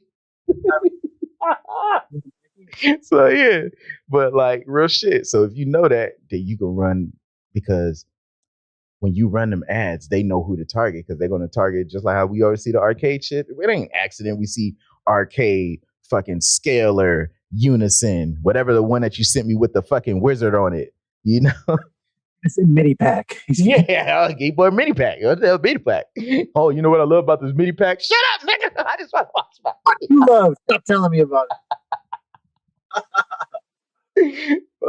So then when he said that, I was like, fuck, all right, cool. So obviously we got to go in on learning Instagram and Facebook ads, because if you run Facebook ads on Facebook, and then it said when you run them on Facebook, it automatically says, oh, run them on Instagram too. So you run them in one spot and it does it on both. So boom, you attack both markets. Because it's still motherfuckers on Facebook. But even though I don't use Facebook, I hear still motherfuckers on Facebook still. So with that being said, the next thing the dude said, and this ties in the reason why I was trying to find my strengths, is that artists want to know, or as musicians, we want to know, what can we do to, if he's telling us the blueprint is provide value every single day. So that's why people want to fuck with you. And after a while, when they start fucking with you, then they will want to fuck with your music. But nobody wants to fuck with your music off rip because they don't know you. But this is the reason why you put the Pokemon cards or the lightsaber, or like, you know what I mean? These things are to be like, hey, get to know me a little bit. And they're like, oh man, fuck with this beat. Shh. Now I'm NappooBeats. Oh, like, you know what I mean? So he told us, he said, all right, think about it like this. You want to provide value every single day. His blueprint was this. All he did was just use association bias, which means that he just attached himself to all these brands that people already knew. So, hey, you already know Jay-Z, right? Yep, I sure do know Jay-Z. Okay, so due to the fair use policy, where I can basically take these public knowledge informations for educational use and shit like that, I'm going to take this interview from Jay-Z on this point that I really like right here, and I'm going to make you watch this first part because you like Jay-Z, right? And then I'm going to cut that shit off and then give you my insight and be like, hey, my name Boris the Beast. I'm going to show you Boris Oracles, nigga. I'm going to expand a little bit upon what the fuck Jay-Z was talking about, because my life experience has led me to believe this based off this. Boom. In the shit, probably music a little bit, playing in the background or something. Boom. Peace. You do that so many times, and you do it with Jay-Z, you do it with Oprah, you do it with Russ, you do it with Russell Simmons, you do it with all these other motherfuckers. They're gonna be like, dang. So if you do that with Knife Wonder, Primo, like you take all the sample-based producers and you get one interview on them each, and then you break down something that you liked about it. Like even though Knife Wonder, like so, we'll do this perfect example. Take that same Knife Wonder fucking clip, Ed. Take the part where he goes about what Pete Rock was doing with the 25 and then how he did 30 by Thursday. Take that part, boom, boom, chop it, put your little fucking intro in the beginning, boom, shh, and then give your little insight. Man, I'm NappooBeats. I make beats for rappers. I'm a sample-based producer. I come from Boom, boom, and then these are my inspirations. And then what Knife Wonder was talking about right here, and this is where I tried it. Then you can get a little insight. And these are the 10 beats I made this week. And normally I only make this many beats. And then I had to watch my kids by myself, and this is how much I had. Do too much. Gonna start another week, but I'm gonna do it. I'm gonna do it. But if you do those videos on NappooBeats Instagram, to where it's the Knife Wonder one, it's the Primo one, it's a Kanye one, right? We're gonna get to know you because we're getting to know your influences. Chapstick. Marker, bro. Oh shit. I was thinking about that special Nappoo chapstick that was gonna come out. It's still gonna come out, by the way. I'm just reminding. I know, motherfucker. I'm mad at myself too, man. I wouldn't be me if I didn't bring it. Hey, now I can't focus. Look. Now I can't focus. Yeah, it's right there. It's right there. That's funny, man. Oh shit. Oh damn. Just like in that video, I was like, man, I wouldn't be me if I didn't ask. It's like, come on, man. I gotta be my authentic self. I put splice videos because you splice in the videos. Yes, sir. Yes. Yeah, but yeah, if you do that, you're gonna see your shit rise. They was gonna grow. And then when you run your campaign to do like a true support thing, hey, pre-order my album and I'll put you on my Spotify playlist, like, right? Or whatever you run. Like, people are going to do it because they're like, dang, man, like, they've associated you with all the top producers for so long and your insight and philosophies. They understand what you see in it, which helps us understand you. And then eventually we're going to fuck with you because now we fuck with it because it's like, dang, I'm going to listen. Because at first they ain't going to watch the end of the video. I'm like, I'll get this bush out of here, right? I don't know this nigga. But after a while, I'm like, let me see what he's saying. I'm glad he selected this section in this interview, right? Because I resonate with this section in this interview. It was a whole ass interview, but this part is what I resonate with too. And they identify themselves with you. That's building rapport with you. So then after he said that, I was like, damn, nigga, that's a gem. Then he said this. He said, and if you just want to figure out what content you want to produce every day, it's like, nigga, what your explore page look like? And he was like, huh? It's like your explore page.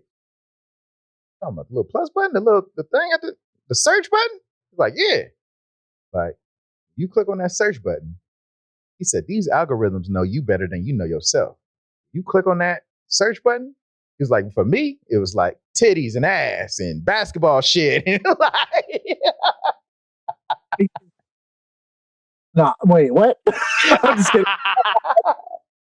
He was like, but when you look at that, that's really you. He said, this is the authentic you. He said, so when I started going to the basketball blogs and nerding out on basketball shit, the motherfuckers is like, hey, I fuck with you because we nerded out on the same shit. So just like how you with the Rucky Fenster, you go nerd out. Like if that's your explore page is Rucky Fenster, Machine, the 404, like all the things that represent you. So then you know you're being authentic because the algorithm shows you more of what you already like to see. When I went to go look at my explore page, I'm like, fuck, my shit is, you can guess what my shit is, right? Fucking philosophy shit. Go ahead. Oh, no. I was going to say women, but got a little 10% in there. I get it. There's some sprinkles of some women's in there. It's relationship quotes and shit and like thoughtful ass fucking shit for relationship motherfuckers to think about. Mind philosophy shit. Motherfuckers playing the bass, just like live musician shit, right? Nip hustle quotes. And like mixing tips. That's what I've seen. Like out of all the shit, I seen live musicians, but I didn't really see like producer shit, but I seen mixing shit. It's like, get your mix right. Get your mix right. And I'm like, fuck. So then when I was looking at the thing and I'm like, well, could I be a mixing producer? Right? Because as an EDM producer, you're forced to be a mixing producer because you learn all the automation and shit. And after you learn all the automation and how to use the plugins, and because when you're doing massive and you're creating your own sounds and shit, that is sound design. And then you're going to make sure it sounds right by the end of the shit. So then that is mixing. So then after that, then you do automation because you want it to come in and give white noise and splashes and different things and effects. And then like, oh shit, I'm doing sound design, mixing, and I'm producing this shit. But then when he said, oh, they got people that just want to make 50 beats in a day and they don't want to mix or arrange. And I'm like, fuck. Like, well, I got experience doing that. You want to do that though. At the same time, those are the two questions. Two questions is, do I got experience doing it and am I good at it? And then the second question is, do I want to do it? Because it's like, okay, where are past experiences where I've taken a track that wasn't arranged and I took stems and I arranged it?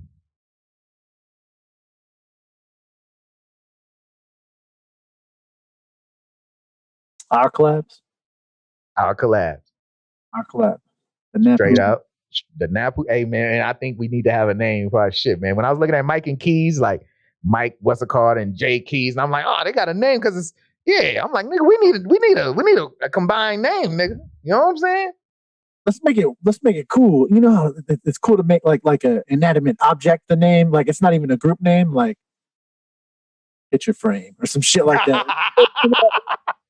Oh, I remember that time we was talking about Mr. Twin Sister that time. Yeah, we were saying something to make it out. Remember that? Yeah. Yeah, some weird. Yeah, Mr. Twin Sister. Yeah, like chlorophyll or some shit like that. I don't know about that, man. No, ain't that what the film motherfuckers for kidnapping shit in movies? That's chloroform, man. Hold on, what did you say? Chloroform is what you're talking about. Chlorophyll is the shit inside the plant. Oh, there you go. Phosphorus and shit like that. Chlorophyll, you talking about? Look at you talking about. I was like, what the fuck, man? I want to be associated with that. I see that shit in the movies. They always go. They just fucking taking it. Yeah, they just fucking go. Damn. Hell no, nigga. Yeah, okay. Chlorophyll inside the plant. In the cells of the plant. Yeah, mitochondria and shit. There you go. Nucleus. Mitosis. What's that shit where it do the situation where like the water get absorbed and then goes to the sky and then it comes back down? What's that process called? Not the precipitation, but whatever the process where the light of the plants and all that shit. They get the sunlight. Photosynthesis. That was the way. Yeah. Photosynthesis. I was like, what are you talking about, bro? I was like, oh yeah, photosynthesis. Yeah, that shit. Photosynthesis, chlorophyll. Yeah. Chlorophysynthesis. Hey, what's it called? You know what I want to, is this a thing? I don't know if this name is a thing, but I want to make a team of producers and I want to be called the Sound Syndicate. Man. It's powerful. You should look that up. That sounds like the fucking evil justice villains of what's it called, but producers and shit. Yes. Yeah. Like Justice League. Oh, and then you battle Justice League. The sound. Oh, super producing team fucking battle groups, nigga, and then make it like underground rap league. Yeah, they have it though. They have battle group, man. We should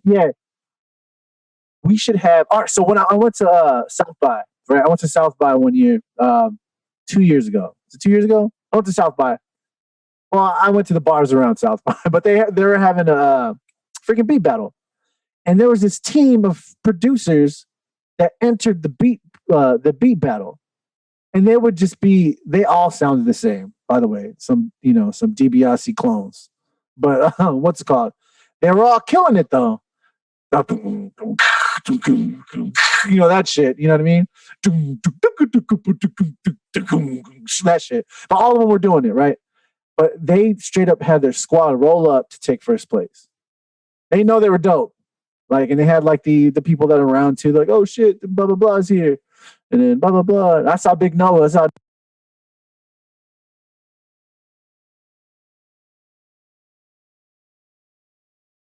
Mormon. But anyway, it's in there. Like, imagine a team battle of producers. That'd be sick. It'd be like, you know how they used to freaking what's it called? They used to battle with DJs and shit, like Invisible Scratch Pickle, Sound Clash and shit. Yeah. and executioners and shit like that. But with beat producers. Imagine, that's fucking crazy. I want to battle some motherfuckers like that. I do. I want you there. Like when y'all was battling with the crews, but with producers instead of b-boys. Yes. Everybody has it. Yeah, 404s and NPC. Yeah, that'd be clean as fuck, dude. You just roll up with your shit, like, yeah, and that's how you come out. Like, instead of like, you know how people come out. Yeah, and we could do command. So in B-boy, there's commandos where they go on, they do their routine, and they bring out somebody else, right? We could have it to where our beats will be playing at the same time on our different machines, bro. Ooh, oh, that'd be sick. That would be clean as fuck. And then that shit leads us. It leads into our third team member or something like that. That'd be clean as fuck. That'd be clean as fuck. We would have wrecked everybody, bro. If we did team shit like that, we would wreck. We're doing it. We're doing it. In that warehouse where we're doing our super producer shit over there, where we're doing all of it, in the warehouse, we're going to form the team. Or actually, we're going to form the team before then, but we're going to have a practice place. And that's where we're going to hold events, too. We're going to check the temperature. We're going to check the temperature, though. You know, we're going to have the COVID dogs. Yeah. You know, we got to fucking COVID fucking up all kind of shit. But, dude, hey, because, yeah, that's what the dude said earlier today. He said, man, this is what Kato said. He said, yeah, because most people, he said, man, you don't do none of this stuff by yourself, man. He's like, when you look on the credits, there's like so many people wrote, so many people produced and all this. He's like, but that's how you get the best shit because there's so many hands to make one good thing. He said, like, when you look at producing units, right? Because Nip, they've been showing these Nip videos over the past week where it's like Nip said for like Mailbox Money, like the past 3 albums, he noticed his growth was fucking with 1500 and nothing. He said, man, so I want to stay with this sound because y'all, this is where I'm receiving the most growth. And he said, but them as producers, they was like, fuck, well, now we can get serious about this shit because now we know we locked in. And like, cool, we got a relationship going because now we can take this shit serious because everybody, as a producer, as a producer thought, we all walk this lonely, fucking uncertain road of like, nigga, am I doing this for nothing? You know what I'm saying? Oh man, yeah, that's the time. Should I not do this anymore? Should I not do this anymore? Should I put my energy elsewhere? But should I just play poker? Should I just be a competitive gamer? Yeah. I would love to be a competitive Apex player, man. I would love that shit. Not Call of Duty, but Apex. I would love to be a competitive Apex player. That'd be dope. But I don't know if I have the skill to do it. See, I mean, and there's that doubt that comes in there, and that's the proper process. And I don't feel it's the proper process, but that's the normal process we take in any endeavor. Just what you said right now. I don't know if I can do this, or should I do this? Why should I do this? Who am I? Where am I from? Know thyself, so you can be right as rain. And you already know what I'm going to tell you, right? I'm not the one. Sorry, kid. Bingo. It's in you. Maybe you look like you're waiting for something. See, but she told him that he was one, and he was just he just didn't hear that. Like she's like, it's in you, but it looks like you're waiting for something. Like he didn't hear that whole part. Neo didn't hear that whole part. He did not hear that part. Didn't even react or pay attention to that part. Is that a trip? And I know it because I'm fucking finna put that video out. I've been talking about it too long. I got the clip already. I already fucking ripped it and cut it and all that. I even put myself going like this, like Dave Chappelle when they I put myself in the background. I was on the green screen. I just put myself randomly through the video. I was like, I don't know if I should keep it, but just some random shit. But that's the thing. I'm thinking about it like this: is we gotta use our equipment to our advantage. Like, I want to make a poster that just chills big as fuck that says, use this fucking expensive ass equipment, motherfucker. Because like you're taking it for granted. I was looking at these producer videos too, and I've been seeing how they got dust on this shit. I'm like, all right, cool, they just me. But at the same time, it's worse if it got dust on it because you ain't been using it, versus dust on it because you use it and you just ain't cleaned it. You know, like how much shit got dust on it because you ain't been using it. That bass, I just bought it. I need an amp. I want it. I don't like. You don't need an amp, but you want an amp. I need an amp. I need. You want an amp because you got a 1/4-inch jack in your crib somewhere that you can take the 1/4-inch and plug that 1/4-inch from the bass into that Apollo Twin. And then you can go inside the Apollo Twin because you have an Apollo Twin, which means you automatically have UAD plugins. But that also means you got other plugins, which is a guitar amp plugin in your DAW that you could just put on the plugin, fuck with the different ones, test them out, and be like, oh man, I just found this cool shit. Maybe record that shit in. Maybe you sample yourself. You know, possibilities are endless.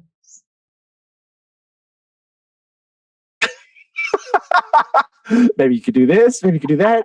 Probably could. Maybe you should do that shit. You better do it. Why aren't you doing it? Didn't I tell you to do that? That's all I heard right now, Tim. That's all I heard right now, man. I know. I want a freaking amp. All right. I just want to be cool and have an amp with my bass. That's all. I'm stuck in quarantine, man. Let me just get an amp. Okay? You don't want an amp because you would have bought the amp before the MPC. What's cheaper? Why are you telling everybody my bass? I told you that in confidence.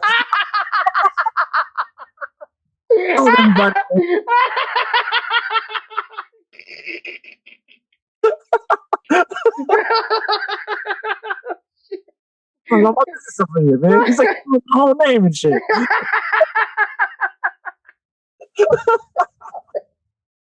My bad.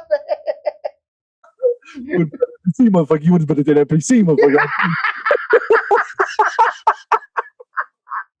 My bad. What you should have done over here talking about that. You talking about that amp, bro.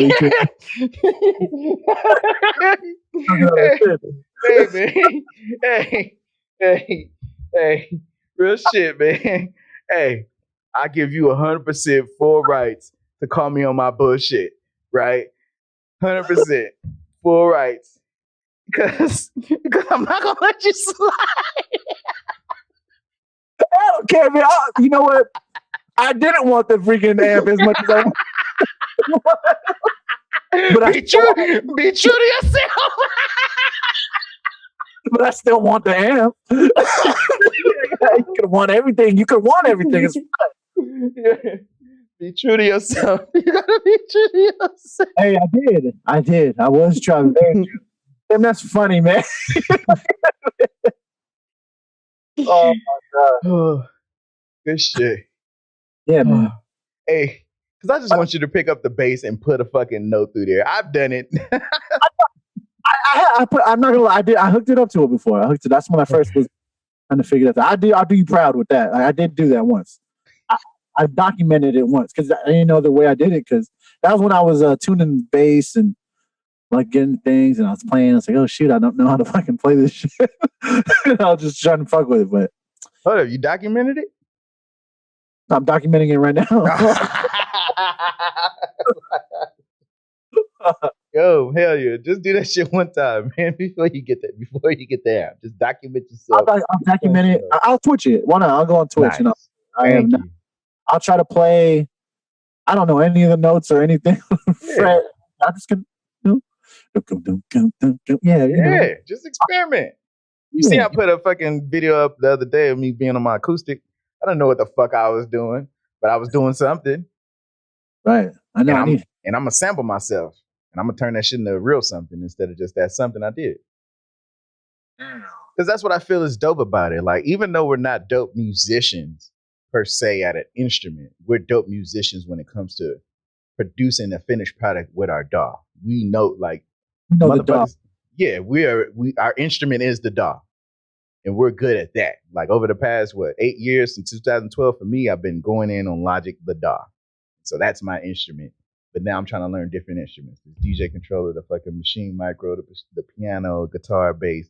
Yeah, but overall, I always can do something with the DAW. You can leave me with none of these damn instruments, and I can produce some shit, and it still sound dope. Yeah, true. Damn, look at you with all that confidence. What? But it's the truth. when you Girls gonna be swooning. All these girls be swooning over you now. Is that what you want? That's why you. That's why you talking like that. That's what you want. So, oh yeah, I can do this. I can do that. I can provide. I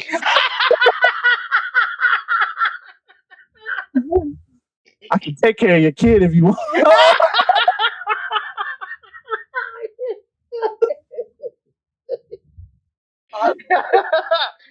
Hey, all right, no, that's just, no. Hey, nah, it's the same confidence you told me. What two episodes ago? You said that you was like, "Oh, you went to make a hip hop beat," and you said when you go back to make what you already know how to make, you make it better. That sounds like a confident person to me, motherfucker. I'm not trying to get bitches though. That's the difference between me and you, Tim. Hey, I'm not even trying to get him. It's quarantine. I'm just on my purpose. Hey, girls are in quarantine too, man. They thirsty too, bro. They want to drink the Kool-Aid. They want to drink the Kool-Aid. Shit. How do you know it's Kool-Aid? That's racist as fuck. They do want to drink the Kool-Aid though. They like, I never put this much sugar in it.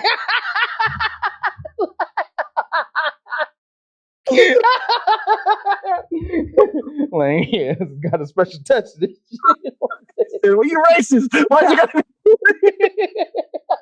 man? I don't know. Oh shit. No, that shit's fun, man. And Pico, what else a good juice? No, that shit don't matter. Like, yeah, I just gotta fuck with you. Same shit. Well, I gotta be Kool-Aid. Kool-Aid. Hey, real shit though, because man, they be stalking my social medias. And I'm like, why though?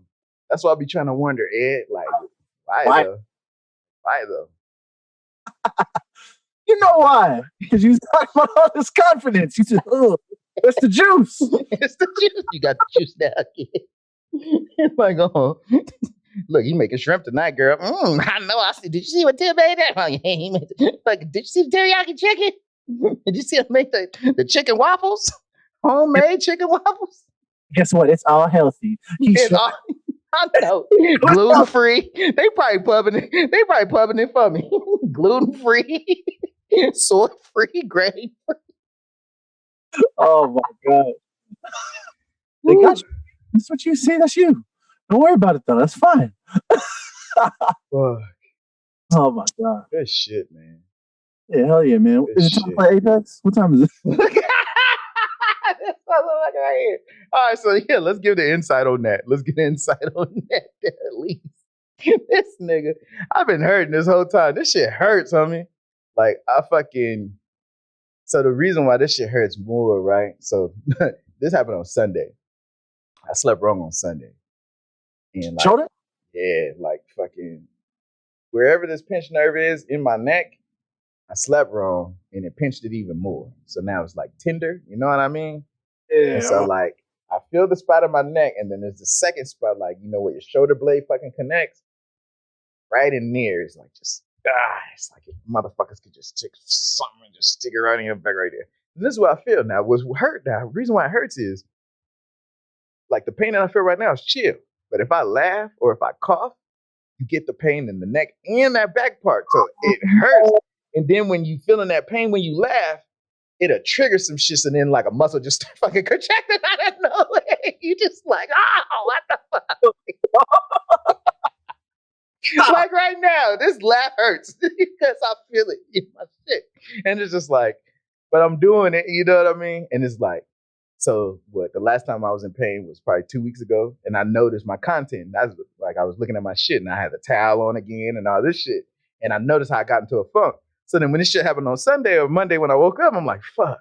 Now I got to go through this week again on some bullshit. I'm like, dang, I just had a good week. And it's like, all right, how can I make sure I don't let this one get me down like the last one did? Because 2 weeks ago, you can see my energy was more low, you know? Yeah. But this one is better because I'm like, but it's like, nigga, the laugh and the cough and all this shit is just bullshit right now. It's like, I love laughing. And how you gonna try to make me not love laughing because I'm getting pain from laughing? This is bullshit. But yeah, so what we were saying was because like I cooked up. Well, I did a 6.5 hour stream when I made those 2 beats, and then yesterday's stream was an hour because I was dozing off on stream. I was in the middle of the shit, and I'm just sleep just like this, straight up. Like that hurt right there. Fuck. So Dozing off when you stream. yeah, what before that? Oh, the main reason, right, on the things that I do for my pain management: meditate, listen to music, make music, play video games. Reading really don't fucking get rid of no pain, and I smoke weed. Now, what I was asking Ed, because I came to this realization myself the other day when I was playing Street Fighter, is like, why would I sit there and rather play Street Fighter instead of make a beat? If I got the same amount of time available and I love making music and I love playing video games, why would I choose to play video games instead of make the beat if I love making the beat? And at the end of my stream, I said, the difference between playing a game and making a beat is that the game is already created. And you can just jump into the game and jump into that world, and it starts occupying and shifting your focus.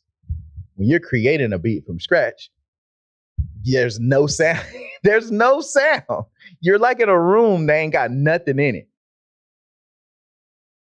And you're that same person with pain in that room with nothing in it. So guess what you feeling while you're in that room? Just the pain that's in it. And then you got to start putting up decorations so you can start focusing on something besides the pain.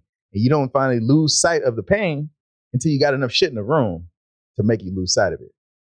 In the process of going to having no shit in the room to putting shit in the room and enough shit in the room to make you forget about the pain, it's a process. Versus when you play the game, you're already jumping into a room that got a lot of shit in it. So it's just like, ooh, shit, So of course you're going to forget about the pain because you're fucking sensory overload. Yeah, when you're making the room too, sometimes the shit that you decorate with is not the ones that you. It's not it. It's not it. And then that's frustrating. You're like, fuck, man, I gotta take this shit down. This is other shit in here. This is not it. Let me take this shit out the room. Like, what you need? Give me this kick. Imagine if you could put shit in and out the room and visually, and now it'll be the beat. Like, you know how you talking about virtually? Imagine if you grab, like, you know how fucking the Koopas and shit was big on fucking Mario in the mushroom. Like, imagine if you can grab the kick and then put it over there. We could do that on a green screen. Like, you know how Wheel of Fortune was? What if we used a green screen to put the notes on the grid on the dial? Make a chop section, and then when you making the shit, make a green screen version of you walking through like Vanna White and putting the shits on the shit. That'd be the... Huh? You want me to wear a dress?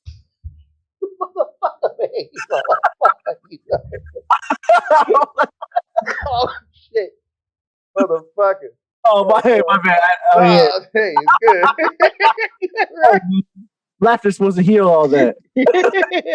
I'm just going to put on some ice. And Penetrate. This is brought to you in part by Penetrate, motherfuckers. Better than Icy Hot. Fuck. But yeah, you know what I'm saying though? I think that'd be cool. Kind of like we've seen those videos where people jump in the green screen and they're jumping through the Mario game itself.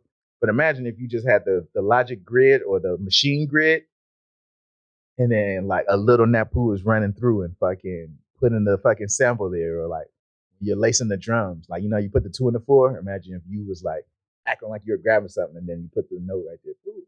Yeah, dang. It's all bloop. I think that should be dope. I iMovie, so you know when I made that video that so I posted this video of Can I Live? This one might be loud. Oh shit, it's loud. Let me I don't know how I can. Okay. So when I made this beat, that video, chop section video, I just let the beat drive in real quick.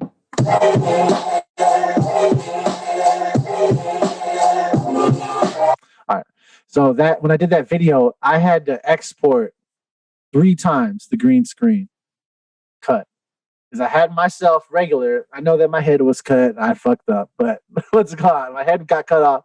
I had the camera here and I had the green screen on. I recorded while I was playing the beat, and then I had to go into iMovie to layer another green screen so that it gets the rest of the outside of it.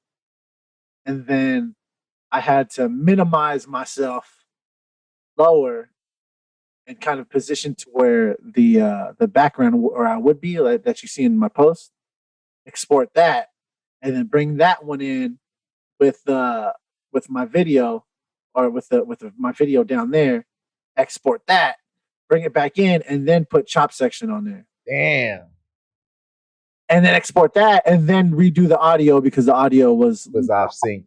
Yeah, it was off sync, and it wasn't as it was muddier than what it sounds like there. Layer. Yeah, because layer and because I was recording right out of my monitors, like just the sound out of the monitors into the camera. So yeah, and I did that. So it was like four or five then. It's like 4. All because I'm working with iMovie. If I didn't have iMovie and I had like Final Cut, I could have done that with one session. Or DaVinci Resolve. DaVinci Resolve, yeah. Hey, it's free. It's free as fuck. Yeah, I'm with it, bro. And the funny thing about it is that the paid version is $300. How much was Final Cut? $300. So at least it's a better stepping stone than iMovie. I can attest to that since I've used it. You could do multiple cuts like that, like multiple what's it called, layers? Yeah, on your timeline. Because it just sounds like and that was the reason why I didn't use Final iMovie in the first place, because it said that you're limited in a certain amount of tracks. So then, since you're limited in the amount of tracks, that's what you got to do. You got to bounce them out, because then since you're limited in tracks, you got to compress your tracks and then bounce one out, and then versus in iMovie and Final Cut and Resolve, you're just throwing tracks on top of tracks. I'm still trying to get it together because I already got it figured out on my Mac when I do my posts, because then I got the YouTube GIF and the fucking link in bio thing, and then I put a random thing that relates to the song. But in this one, the way the timeline is, like, I got to go get those GIFs again and size it up, and shit looks weird on fucking Resolve. It still does the same shit. A lot of the same shit. It's just a little different. But can't complain when it's free. How much should it do for free? That is true. I mean, yeah, use the tools that I already have. I know basics, so I'm able to do things like that. But yeah, I don't know. That's my video shit. Oh yeah. So what time are we at right now? All right, cool. We can close it up. What I'm gonna do for next week is still try to go for the 30 beats, like prepping for it. So what I was thinking about doing was what we were talking about. I don't know if it was on the podcast or when we were playing, but learning, getting created drums, like so drum patterns. I'm gonna lace my own drum patterns, put my effects to it, lo-fi, whatever, name them. So when I do get my MPC one, I'll have those on there to where I can just have samples on there and all that, so I don't have to worry about freaking creating them all the time. But I thought about doing that so then I can, because that's what takes me the longest when I'm making my beats is the drum samples. And I have a certain drum pattern I go to anyway. I have like these 5 or 6 drum patterns in my head that I go to for just for when in beat making. I'll just use different drum sounds. So, but they're pretty much the same thing, and then I could write up the ideas quicker. And that's what I'm gonna try to do. Broken Vegetables, you got to work on the thing. I have the kicks. I just need the snare hats. Snare hat cymbals. I might put cymbals in there. We'll see. Shakers. Besides those 2, make beats. I need a stream so I could post another one on YouTube. Because I need to do one for this week, so I might do that one soon. Maybe tomorrow or one day, maybe Sunday or Monday. I'm gonna do that. So what's posting tomorrow for Chop Section on Friday? I don't have anything yet. I might just go live tonight or I won't be able to do it tomorrow. I got family and stuff coming. But maybe tonight. I'll try to do one tonight. It's only 30 minutes to an hour, so as long as I have something up. Yeah. You know what I'm saying? So Now, can you, because we didn't finish that point, and I want you to lock that in and bring it home. But last night when you fell asleep and then you woke up and you still wanted to play Apex, I asked you, what's the difference? What itch does Apex scratch that music creation doesn't? Because I didn't feel that you would have woke up to want to make a beat, but you wanted to wake up to play the game. because the game is fun. Like, I mean, making beats are fun too. But like you're saying, it gets tedious, not tedious, but it gets because it brings out a lot of energy. It's dude, I hit you up when it was like 12:30 here. You know, like when I woke up from that. I was like, oh shoot, I forgot to like I didn't wake up on time. So I was like, I hit you up. Are you still playing? Um I don't want to I don't have that much energy to be making a beat, let alone the mind capacity to be in the beat making, like not mind capacity, the mind state to be making a beat that late right after I wake up. And plus I just didn't feel like making it just because I wanted to, you know, link up with you and like laugh and shit and I can just play a game like a community thing. Kill some dudes, you know what I mean? Get better, like a hobby, like we were saying. Because And the community aspect, I feel that's like a key point. yeah, and it's like when I'm making a beat, uh, I feel like I have to make these 5 beats a day. It's overwhelming in my head. Sometimes you just want to automatically go into I don't know if it's a flow state, but when you're playing competitive games, it just brings out a different side of you, like being competitive. Like we were saying. Oh yeah, that's what I was saying to you last night, right? It was the competitive thing, whereas when we're making beats, we're not really competitive because we're creating, but we're only competitive when we're showing it off or if we're comparing, right? Um, I guess when we make it, if we're in like a beat battle or something, yeah. But you know, I'm not. So it's just making beats and you know trying to get them out to be heard. So, but there's something about being a competitive person. I think I'm a competitive person when it comes down to it, and yeah, it's fun being competitive. Like just being able to match somebody's your own skill to somebody else's.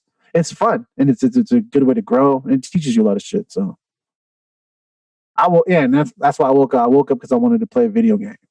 Yeah, it's already made. You don't have to create it. Even creating games are fun too, but it's kind of a crazy ass question, man. So what made you want to get up and play a video game? I was like, I don't know, man. It's fun. Like, what do you say? It's just fun. It's just fun. I want to play with you, bro. We try to get somebody else on. You gonna get these people, you know? Yeah, but I think that's once again that's a part of my because if I was to look at my YouTube search algorithm, more of my shit is researching like meta shit, the shit about the shit, right? Like not so much that we produce, but the things. Why do we produce? Like you know what I mean? Like yeah, we produce. We produce on logic and shit. But producer thoughts is why we produce. You know what I mean? Because this is our backstory to all this shit. So it's like when I guess I try to decipher why I feel the way I do when I'm feeling it. Because back when I used to supervise to people, I said, hey, like I wanna like when every time I was doing one-on-ones with niggas, it's like I want to let you know what your superpower is so then you can win on purpose instead of winning on accident. Because right now you winning on accident because you don't even know why you do what you do. But now if I can give you some insight and help you discover yourself, this is why you do it. Because I can't tell nobody nothing. But if I help you discover, like, fuck, I do that. Fuck, I do that. Oh, that is my superpower. Then you can win on purpose because now you know that you got it and you know how to use it because you already been using it. Versus, hey man, hey, like you know how to gather people together and like you're like the kind of like the connector and like you kind of feel this like awkward responsibility that nobody ever told you and put it on you publicly, but like, you feel it internally for you to keep the party going and step up and like you know what I'm saying. And if people told you that straight up, you're like, fuck, I do that. Damn. Then you'll do it on purpose. Unless somebody wants you to do it, and you don't want to do it. I don't like that. We don't like that. We're gonna let you guys know that now. Don't come to us. Yeah. We'll come to you. That's facts, though. Don't come to us. We'll come to you. Fact. You don't even have to ask us. We'll do it naturally. Just put us in the environment. But if you say, Ooh, look, he's over there. Hey, do that thing. Do that thing. Do the thing. I ain't doing nothing, man. Shut up. Do shit. You do it. Do that thing you know what it is. You know what it is. You know what you do. Not today. What do I do? Tell me. Matter of fact, show me what I do. You know so much. That's fun. Good shit. But yeah, nah. Oh, go ahead. My bad. Hmm? My bad. No, I was about to say. So you got that package I sent. Yeah, I ain't open it, but I got it though, so I can put that in the next two. This one today, and then batch out. I'm gonna batch this one out tonight, so that way I can just be chilling in the shit. So back in the town, and this is dope too, because then I gotta come back earlier on Sunday since we did today. Oh, you about to head out back home? I'll put out a track today. So yeah, as far as things I'm doing, I'm putting out this track today. I got 3 different tracks that I was deciding between, and I'm gonna put out a track that ain't in a cookup session. So, but that's why I love my Instagram, because my Instagram is feedback. I notice what motherfuckers really be fucking with. Like for some weird reason, right? The fucking weird Tame Impala track or whatever the fuck I came up with from the first beat I came up with from the 6-hour stream, that shit got like over 100 views. I'm like, hold up, what? But then the second beat I put up, which is still that same beat in the beginning, but then the 808 idea I had in the beginning, and it's all overblown for no reason, then like certain people like that shit. But then the like K Tronada style beat that I put on the last one got the least amount. And I'm like, damn, like this is my own groove. I finally created my own, like, you know what I mean? With the little slappy kit. But this other track is the thing that's connecting with everybody. Why? I'm like, what did I see today? On that Mike and Keys interview. He said, everybody wants to create a great song. He said it's not about the beat. That was another thing in that video. It's about the great song. But he said everybody wants to create a song that connects with everybody. And the thing is that the common theme is that you create a song that's about a specific situation, or that's what he said. He said when you create something that is from your heart, then people will connect with it. Created something from your heart, and I'm like, that little fucking synthy ass fucking track is like what. That's what I said. I was like, man, I wanted to make some hip hop shit, and this is what came out. But that was what's in my heart at the time, and this is why it's connecting with everybody, because I still put it out. Because I could have went in another direction, said, "Oh fuck this, let's make something trap." Like, oh, let's make a lo-fi. Oh, let's make boom bap. I'm like, hey, just go with the feeling. And I guess in the message, I don't know if niggas read them long ass posts, but I've been making words for anybody that's gonna read them. And it's like you can get the gems because I'm giving you all this insight. But yeah, man, I'm gonna put out this track. This track's called Right Back. It got like a little guitar sample in there. I'm trying to figure out how I want to arrange it. Like I already know that's gonna be one of them short beats. It's not gonna be no full ebb and flow shit. It's just gonna be like, hey, this is where we at. This is the ideas I'm bringing to you. Oh yeah, cool. All right, peace. And then it's like, oh, that was cool. It was pleasant, right? It ain't a banger, but it's like, oh, okay, yeah.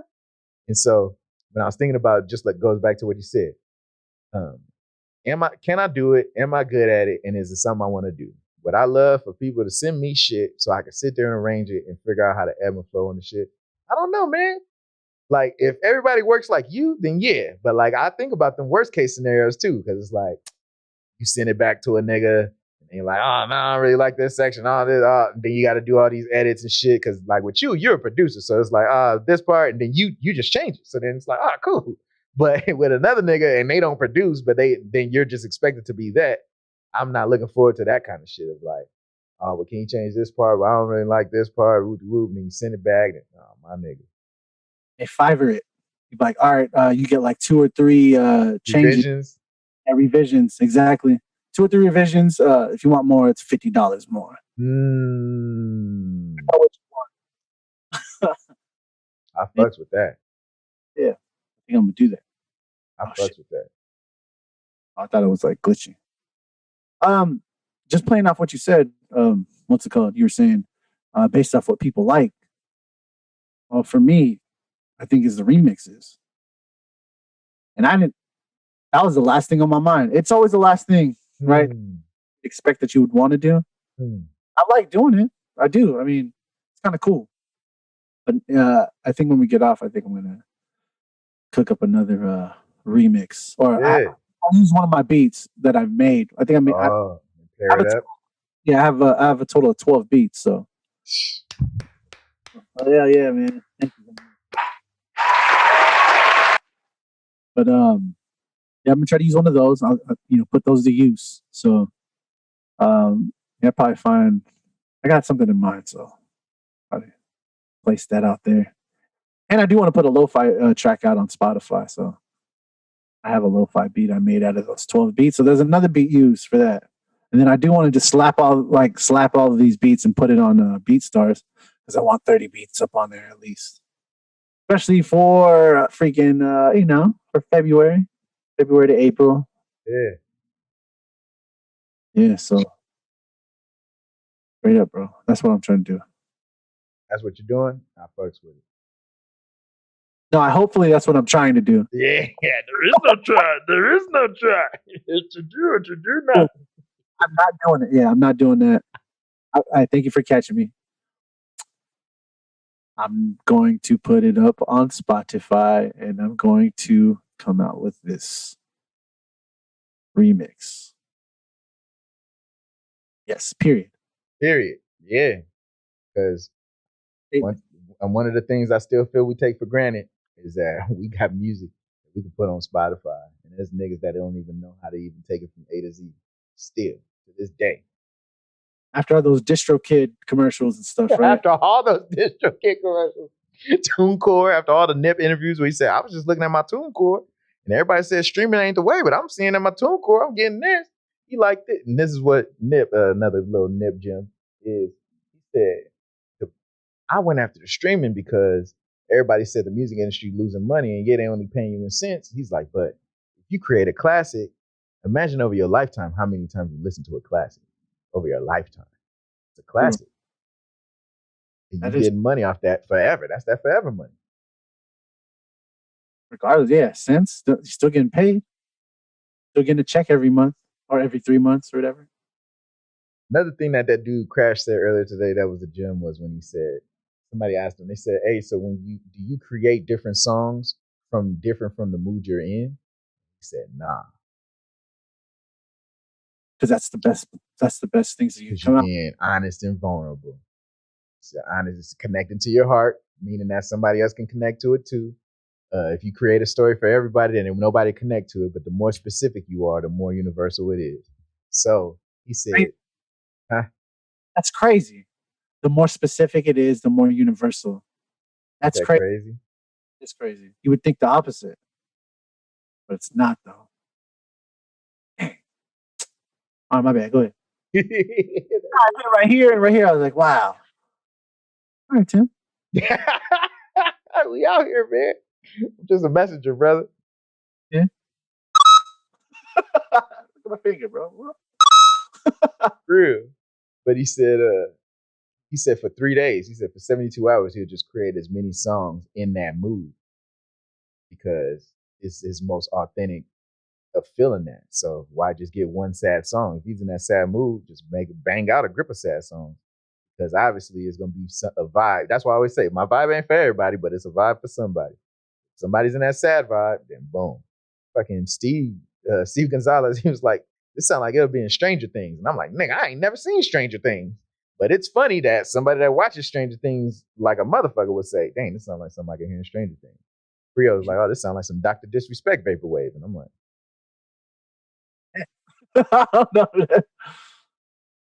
but hey, if there's dang, we should have hit up Creole because he said he would have been honest last time. But if there's one person that does know music too, is Creole. He's one of them guys. He's like, I don't know what I'm gonna talk about. I was like, well, shut up. You gonna come here and talk about some shit. Dude, he gonna go in, man. Like, and what I would do is we'll have to, because like it's the same thing with Justin. Like, it's kind of the same thing with Louis. Louis got the family of the music in his family too. Oh yeah, because Creole's dad plays drums. A good drummer too. I seen a video, I think, of him one time. That's dope, yeah. Just like in that initial exposure does so much because when it don't exist in your mind if it's only a concept. Yeah. Because you can't even grasp it. Like when that's why I put the clap hands or the fire, because what you always see with everybody that's a producer, when they got kids, this is what you always see. I see my cousin do it. His daughter was on the fucking with the headphones on her keyboard. Seeing you with your daughter with like everybody, and just like how Dominic comes in the room, like boom, he made his comment on narrow boom. Um, you can't help but your presence is the exposure. That brings it back to full circle right there.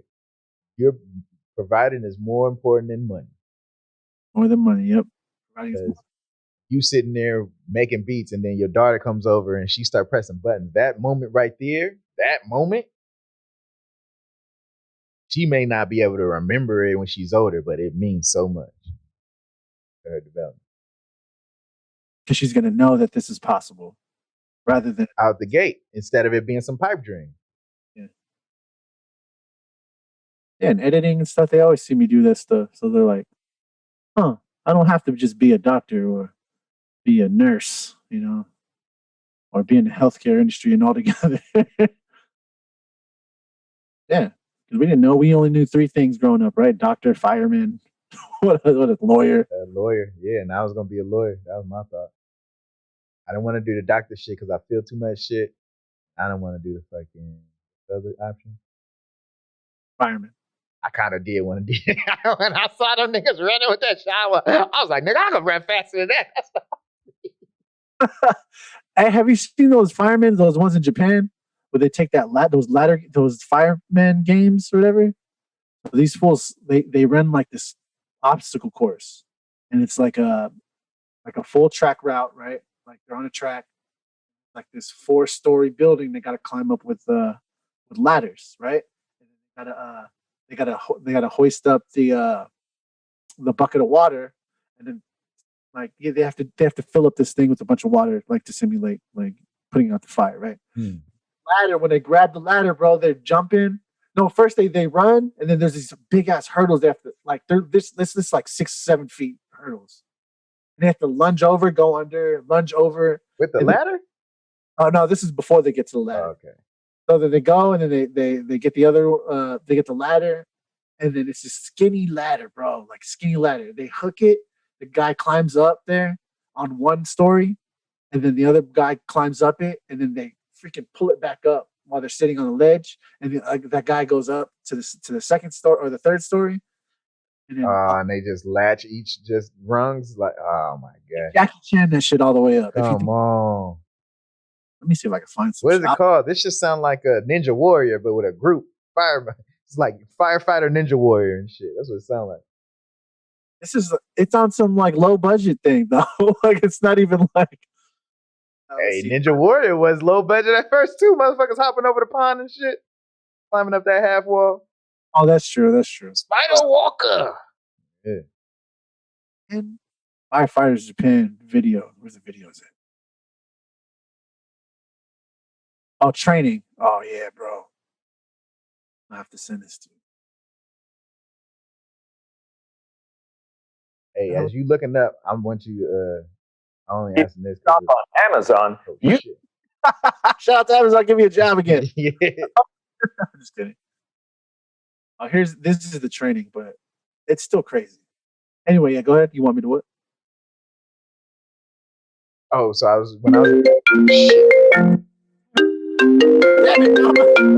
Later. When I was grabbing this Top Cat picture, I was thinking of like another one of my favorite cartoons growing up. When I saw this picture, I was like, fuck, nigga. I realized influence. Top Cat? Top Cat, that like he's the leader of the gang.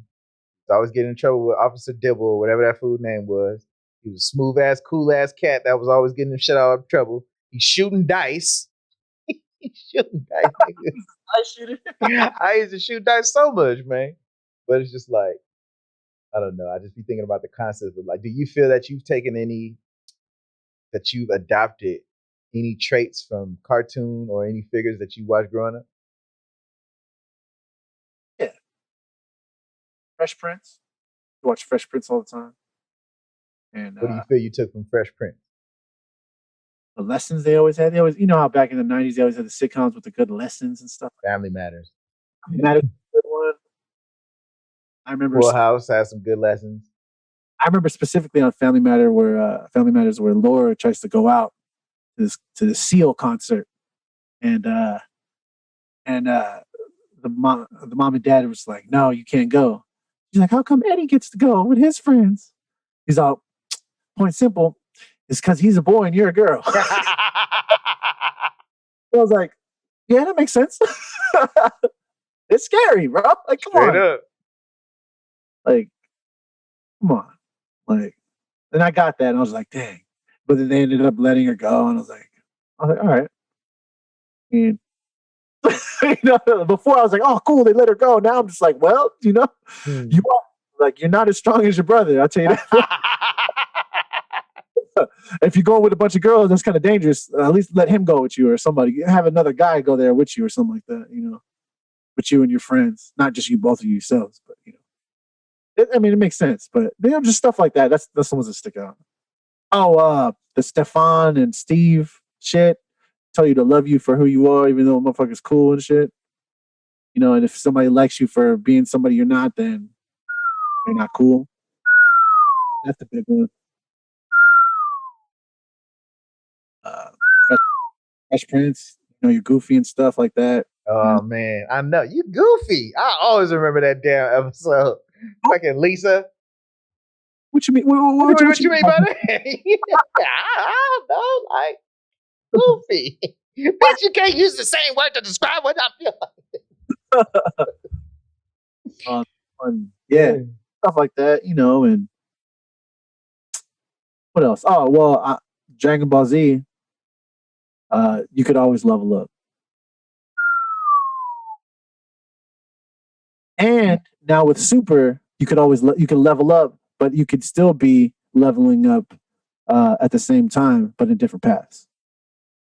All right, well, I needed to hear that because that just reminded me of leveling up at the Machine Micro MK3, leveling up at the piano, and leveling up at the DJ controller. Because now that it goes in Super, Goku's going one way, Vegeta's going one way, and Gohan's going one way, Trunks went another way. They're all going up. Never seen Super. Yeah, man. Hold up. All right, so hold up. Is Dragon Ball, Dragon Ball Z, Dragon Ball GT, Dragon Ball Kai. Okay. Now Dragon Ball Super, right? Right. So you trying to ask what they're all different, like the differences? Yeah, because you just pointed out, you just kind of spoiler alerted me real quick, talking about they all going in different directions, and I'm like, when I hear Dragon Ball Z, when I hear Dragon Ball Super, like the last two things going in my brain is Kai and Z. I'm like, but Kai was supposed to be Z, but just without fillers, right? Right. Had a better artwork too. Better artwork too. Redone artwork or mastered or whatever. Let's just say remastered, yeah. The remaster artwork and no fillers equals Kai. But then Super came out after. And like these niggas ain't even translating to English yet, right? Yeah, they are. Oh, well, back when I was first hearing about this shit, it wasn't English. And I was like, I don't want to do it yet because I want to hear the whole shit. I don't want to follow along with everybody else. The American dubs are good. Like for Dragon Ball, they've always been good. Thank you, man. Because I'm a weeb. I've never really felt comfortable using that term because I don't like clumping myself with other groups of people. I could be a maverick. but I do, huh? Aspect, yeah. Yeah, I like that fucking weeb shit. But one of them is, why you watching dub? You just watching it to get to the subtitle. You already know where I'm going. If you listen to freaking Dragon Ball Z and freaking come on, Goku's voice annoying as Thank you. Thank you. I watched it though. I watched Super in what's called in Japanese. I watched it with the subs. Yeah, his voice is annoying. That's what I'm saying. Yeah, I'm like, Goku's a bitch already. Like, yeah, guys, like, you know what I mean? But to be even more of that in Japanese, hold up. Like, come on. I do like that they cuss though in Japanese. I Yeah, do yeah. like that. Just like a Naruto. Like if you watch the dub versions, it's like a kid version of it, and then you watch Naruto, they're saying like, they're cussing in there and Yeah. shit. Yeah, and I watch Naruto with fucking subs. Okay, good. That's how I That's watch that. that's one that I came into the game watching it that way, and then when I tried to switch it over, I was like, oh no, I can't. Like, and that's how I feel. Dang, so it's whatever you start out with. That's how I feel with Dragon Ball. I don't think so, because I don't. All right, so the inflection on the inflections when they speak their own language, you could feel the emotional more accurately. So like, especially with like My Hero Academia, whatever, right? The way that it is that you could like, yeah, you can hear the emotion rather than hear and feel the emotion rather than when the dub version of it. It's more. There's like a gap because of the language barrier or the language. Yeah. True, yeah, because you're not really feeling what it comes. And I'm not saying that the My Hero one is bad in dub. It's just, Nah, I agree. yeah. I agree because was it last week or 2 weeks ago? 2 weeks ago, I was watching Amor Perros again, and that was the class that they made us watch that in Spanish street class at BBC. Okay. When I was watching it, I still put the subtitles on. I was like, "Fuck that, nigga! I ain't that good. Nigga. I haven't been on my shit, you know." So I'm watching it and I'm reading the subtitles and like hearing what they're saying and shit, and I'm like, "Fuck." This is why they be doing that shit. Like when you watch a Japanese thing and then they be like, they watch the dub, they're like, nigga, that's not what they said. Like, because when I'm listening in Spanish, I'm like, and then you see the words that they put, they just like what you said, the words that they put in English for us to read as English speaking people versus what they're saying in Spanish, they give you only a fraction of what is really being given. Like, when they say it, I'm like, nigga, they didn't say that. They said this. They said way more. They just give you the gist of what they said. But that's not what. So when you're watching it, the emotion is more intensified based off what was really said versus what they gave you with the words. Yeah, real shit. Yeah. Oh yeah, that's true. Pays another language. Pays another language. And not just so motherfuckers can't do you dirty, but even just watching shit, because you're gonna get the full message versus the translation is a diluted lens. Yes. True. What are we talking about? Oh yeah. Oh yeah. Yeah, watch Purist. you got the yeah, I know, purist. You like that, what's it called? You got that website that told you which episodes to watch on Naruto? Yeah, the homie sent it to me in the fucking. That's what's funny, man. You never know who knows what. If you just be yourself, huh? Yeah, that's true. I forgot that they had shit like that. Like they'll tell you which ones to watch because there's just too much stupid stuff. Like not stupid stuff, but irrelevant things that happen. Like The homie sent it to me. I still didn't fucking like. I went to the DM and I looked at it, and I think I clicked on it, but I don't think I bookmarked it and shit. But it's always there, so I can always go back to it. But I've been rewatching Naruto, the beginning one. it's so hard, man. I feel like that's why it was dope. I ain't gonna lie, nigga. It was dope jumping in there and doing the little anime binge watches, man. Because it was the community aspect, just like what you're talking about, right? I'm not creating no anime. I'm watching the anime with like minds, and then we're binge watching this one season, right? Because it's only one season as animes. So then you got your attachment boundary issues because you know it's only gonna be one season. You're gonna watch the whole thing, get the whole story, and then like boom. Talk about it after.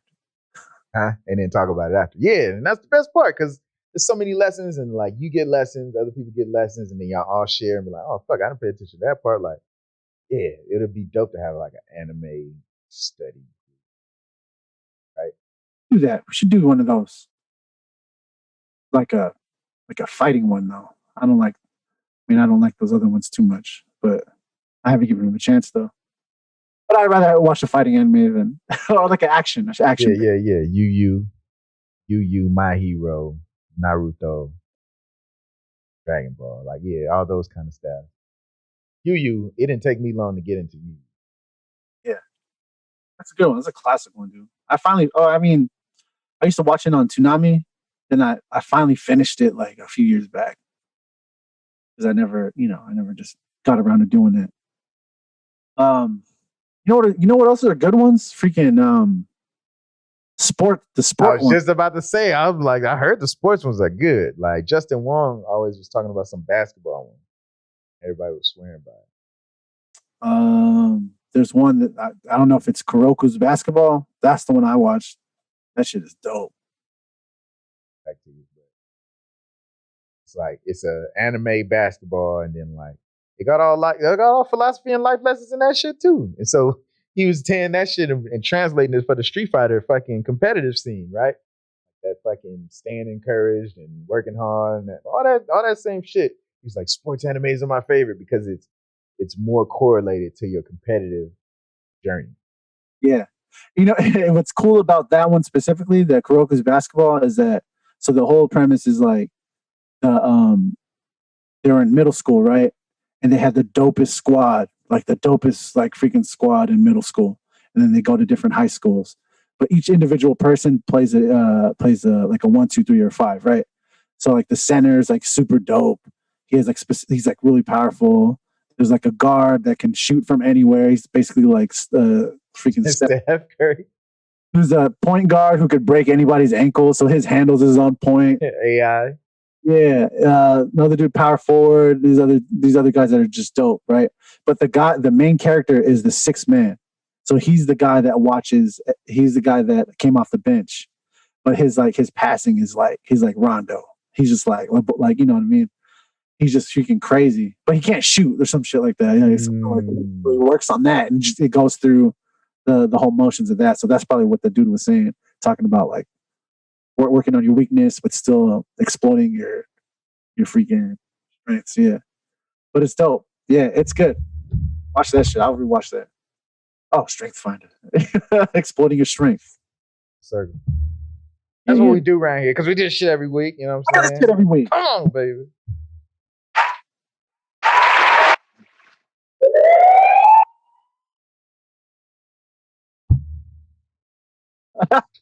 Oh, that's funny, bro. Hey, honestly, I always wanted one of those. I always wanted to ski mask. Yeah, and freaking roll it up into a beanie. I always wanted to do that. Just man, he's doing good. What is it? Calvin. Oh, he got a job. He got a job. Yeah, let's go rob him. Let's go rob his ass. Yeah. Fuck, man. This shit. But yeah, no, I'm glad you elaborated on it, man, because at the end of the day, life is about balance. We gotta be able to, we got our hobbies. Thing is, the thing that you do for money can't be a hobby and vice versa because it scratches a different itch when you got to do it for money versus when you're doing it as a hobby. So you got to be careful on what you want to keep as hobbies and versus what you want to do as what's it called? Things that you want to create for work, just create it in a way that it still feels like a hobby. Because as long as you got direction, then it's work instead of a hobby. Hobby's free. But the chop section has a direction. They got a release date every week. Like got guidelines and shit. Like, you know what I'm saying? Got direction and it's like show. It's working towards something. It's like these sports animations. Yeah. Yeah. No, it really does. Damn, man. I think I will do that chop section tonight. I won't have time to do it tomorrow. Be good. It'll be good. Yeah, cool, man. All right, yeah. What time we at? 227, 228. Oh, we met the guidelines. We met the guidelines, yeah. You know what I'm saying? Straight up. We hit our 2-hour minimum. So we playing Apex later? What? We got that? Yeah, man. After I do the chop section, eat, take a little nap, play, I'm gonna knock out. Fucking album cover for Right Back. Oh yeah. Fucking Saturday. That shit gonna stay. It's been posted for Friday, so maybe YouTube and iTunes Music and all them shits will get it earlier. But yeah, man, I'm still releasing this shit. I'm just noticing though, like, as soon as I come off the motherfucking thing, I'm like, dang, I gotta go right into mixing the track. Cause like right after I come off a cookup session on Monday, like I don't really want to do shit. Right. Tuesday comes and it's like, fuck, I gotta do a lot of shit. I don't really want to do shit. Got to do a lot of shit because on Tuesday I got to start Tuesday and Wednesday. If I was really on my shit, I would have to start mixing my track that I'm gonna release for Friday on Tuesday. I don't feel like doing it because I feel like I already did some shit, you know. But I need to mix it on Tuesday to get it ready to release on Wednesday, so that way it can come out by Friday for sure. Because when I'm uploading it fucking Thursday, fucking 11 p.m., that's Saturday, but it'll come out on Instagram lives and all the other shit on fucking Friday.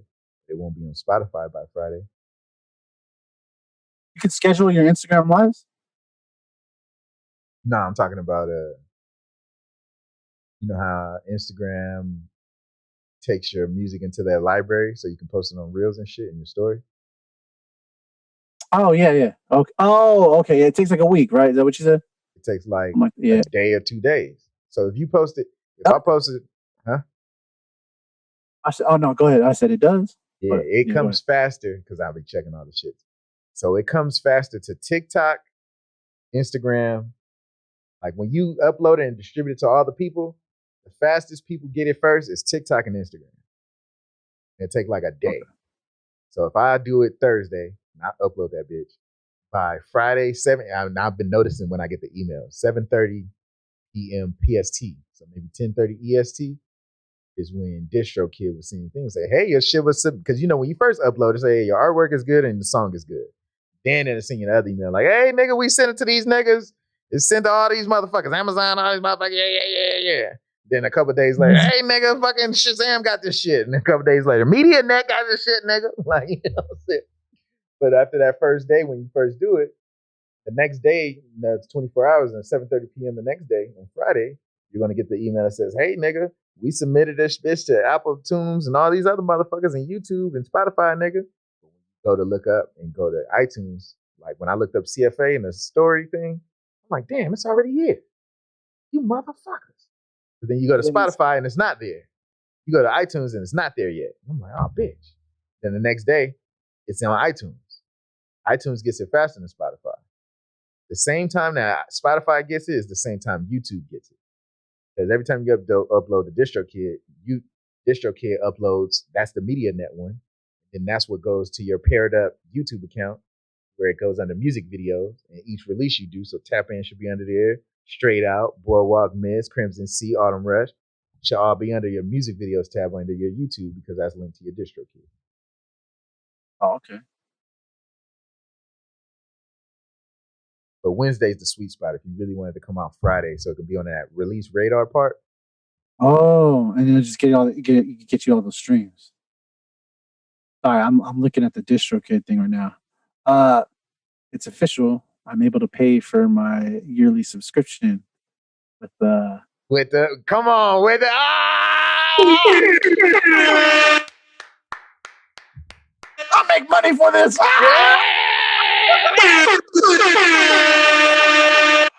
Oh man, that's crazy. $30. Come on, baby. That's what I'm talking about. That's some hard-earned $30, homie. It is a hard-earned one. It only took me 3-4 months, bro. Look at that. I know. 3-4 months of serious work. Look at that. Ain't that a trip? I know. Good shit, brother. That's dope as fuck. Thank you, sir. See? Thank you. Yeah. If you ever felt imposter syndrome, get rid of that shit. Because I am making money off this, that technically I am a professional. By definition, you're a professional, sir. Yeah, man. I just saw it. I was like, wait a minute. I haven't checked this in a while. Oh, shoot. I can fill my gas tank up. I can do whatever. Oh, yeah, man. Ooh. Yeah, it looks like Kane's plays went up. Is when we posted on Instagram. Because it counts the Instagram ones too, right? Probably though, right? It's linked. More than 10 seconds, I think is right for the digital shit for it to count for the stream, right? 10 seconds? 15 seconds, 12 seconds. If it is, then, I mean, I think the reels are what? 15 seconds? Oh, just right out there then, huh? Yeah, that's dope, brother. Gotta double it for next year. And triple it for next year. Come on, man. Shit. Nah, you can do that shit quarterly, man. Fuck years. That shit only took 3 months of work, and that was with one little medium plan with what, six? Wasn't even six of us. It's like five of us, I guess, four of us, right? Imagine, because you know Creo would do that shit. I think Ray would do it for us. I don't think Justin has fucking Spotify, right? So we know niggas, True. you know. Play these. Hey, for real. Playlists are, and then the barriers to entry is low already. We already created the playlist. Like it ain't like you got to do much. It's just do this, do 2 buttons, play, repeat. That's it. Repeat the whole playlist. Yep. That's it. We should do, man. We should reach out with producer thoughts. Come up with the actual producer thoughts, Spotify, whatever playlist. And have people do shit to get put on that playlist. Yeah, and then we'll just keep playing. Like we keep these on repeat, and you do the same. You get access to it. Just keep playing all this, everybody's song on there. Replay yours, whatever. Yeah, then we do our own Reddit fucking boost with us and independent artists blowing our own shit up. Yeah, like GameStop and fucking AMC, you know. Oh yeah, GameStop. I keep hearing about that, but I hear it's gonna go down real fast again. Hey, you're smart about the market. You know how to make money going up, coming down, bitch, in town. You know. True. It's like invest now. Like, nah, I don't think I will. Yeah. Everybody's at the peak right now before they go bankrupt. You have to know. I don't know anything about that, so I'm not gonna act like I do either. See, Justin does, man. I think I want to get him on the podcast to do this shit. Wait, I don't care. Like, fuck that. German Justin? Huh? Justin German Justin? Yep. Yeah. He fucking goes in on the stocks. He got the stock market knowledge. Back when he was my my mastermind confidant. I was doing this shit. He was doing that. And it was like, we're both coming together to be like, oh, this is what I'm doing. That's what he's doing. But like with you, it's like we both are producers versus him. It was like, I'm talking artist shit and then he's talking stock shit. So we only could talk to each other about so much shit. You know what I mean? Like obviously we relate because we homies, but our professions, our industries were different. But at the same time, I'm like, nigga, just give me this knowledge, man. I ain't trying to dive into the shit, nigga. Just let me know. And so what he told me was just like two different strategies. Like if you're a person that pays attention to the market all the time or a person that just buys and holds shit. Just buy it and forget it and just make the money. So he told me how to do that shit, nigga. I put $50 in there. I got $150 in there chilling. Because all I did was just buy. I didn't put no more than $50. My first $50 made $150. Hey, teach me about that too, because I want to make. I'll pay you $25. Look, right? That's what I'm saying. I'll get him on the show, man, because he know about options. He know about all that shit. He even created his own investment club with his family, by like 10 or 12 members, where you're your own investor, but then you also investing in as part of that club and putting it towards the club. They got meetings and shit on a basis and like motherfuckers who take notes, like a whole little thing, dude. He fucking created that shit.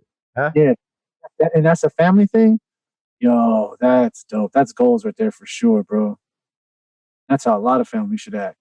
Yeah. No, when he first started setting it up, it was dope to watch it get set up. And then he had bought like, you know, when you got the bank and fucking Monopoly and shit, like he bought like a real one. Like he was like, yeah, like this is the thing that we add to the thing when we go to the meetings, like a real ass safe with the lock and all that shit. And oh, they put an actual cash up in there, nigga, and then fucking distributing the whole shit. Like fucking when he told me that his niece, he was like, yeah, my niece got Amazon stock and all that shit. And this is before the Amazon shit. Obviously, this is way before COVID shit.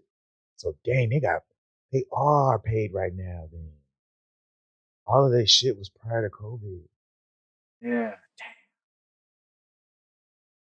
But it was goals as fuck. Like when he said they meet once a month and they take notes and everybody with their investments or people that wouldn't invest and like people who were part of the family that wouldn't be doing it, but since they seen other people doing it in the family and they want to get in it, like all of that dynamic, man, it's dope as fuck. It's like, hey man, I don't have that either, no. So we gotta bridge the gap. Ask my brother about that. Yeah, I think we could do it. Just gotta learn. Probably is. Another Good at that. Yeah, that's true. You can always get money. But all right, man. Bow, bow, bow, bow, bow. Oh, shoot. We'd like to thank everybody again for those who are listening and enjoyed the podcast and like to vibe out with us again. We're here every weekend. We're here every Sunday. We do this shit every week. We do this shit every week, baby. Yeah, man. All right, well, I'm signing off. NappooBeats. Boris the Beats. Got you. Pause.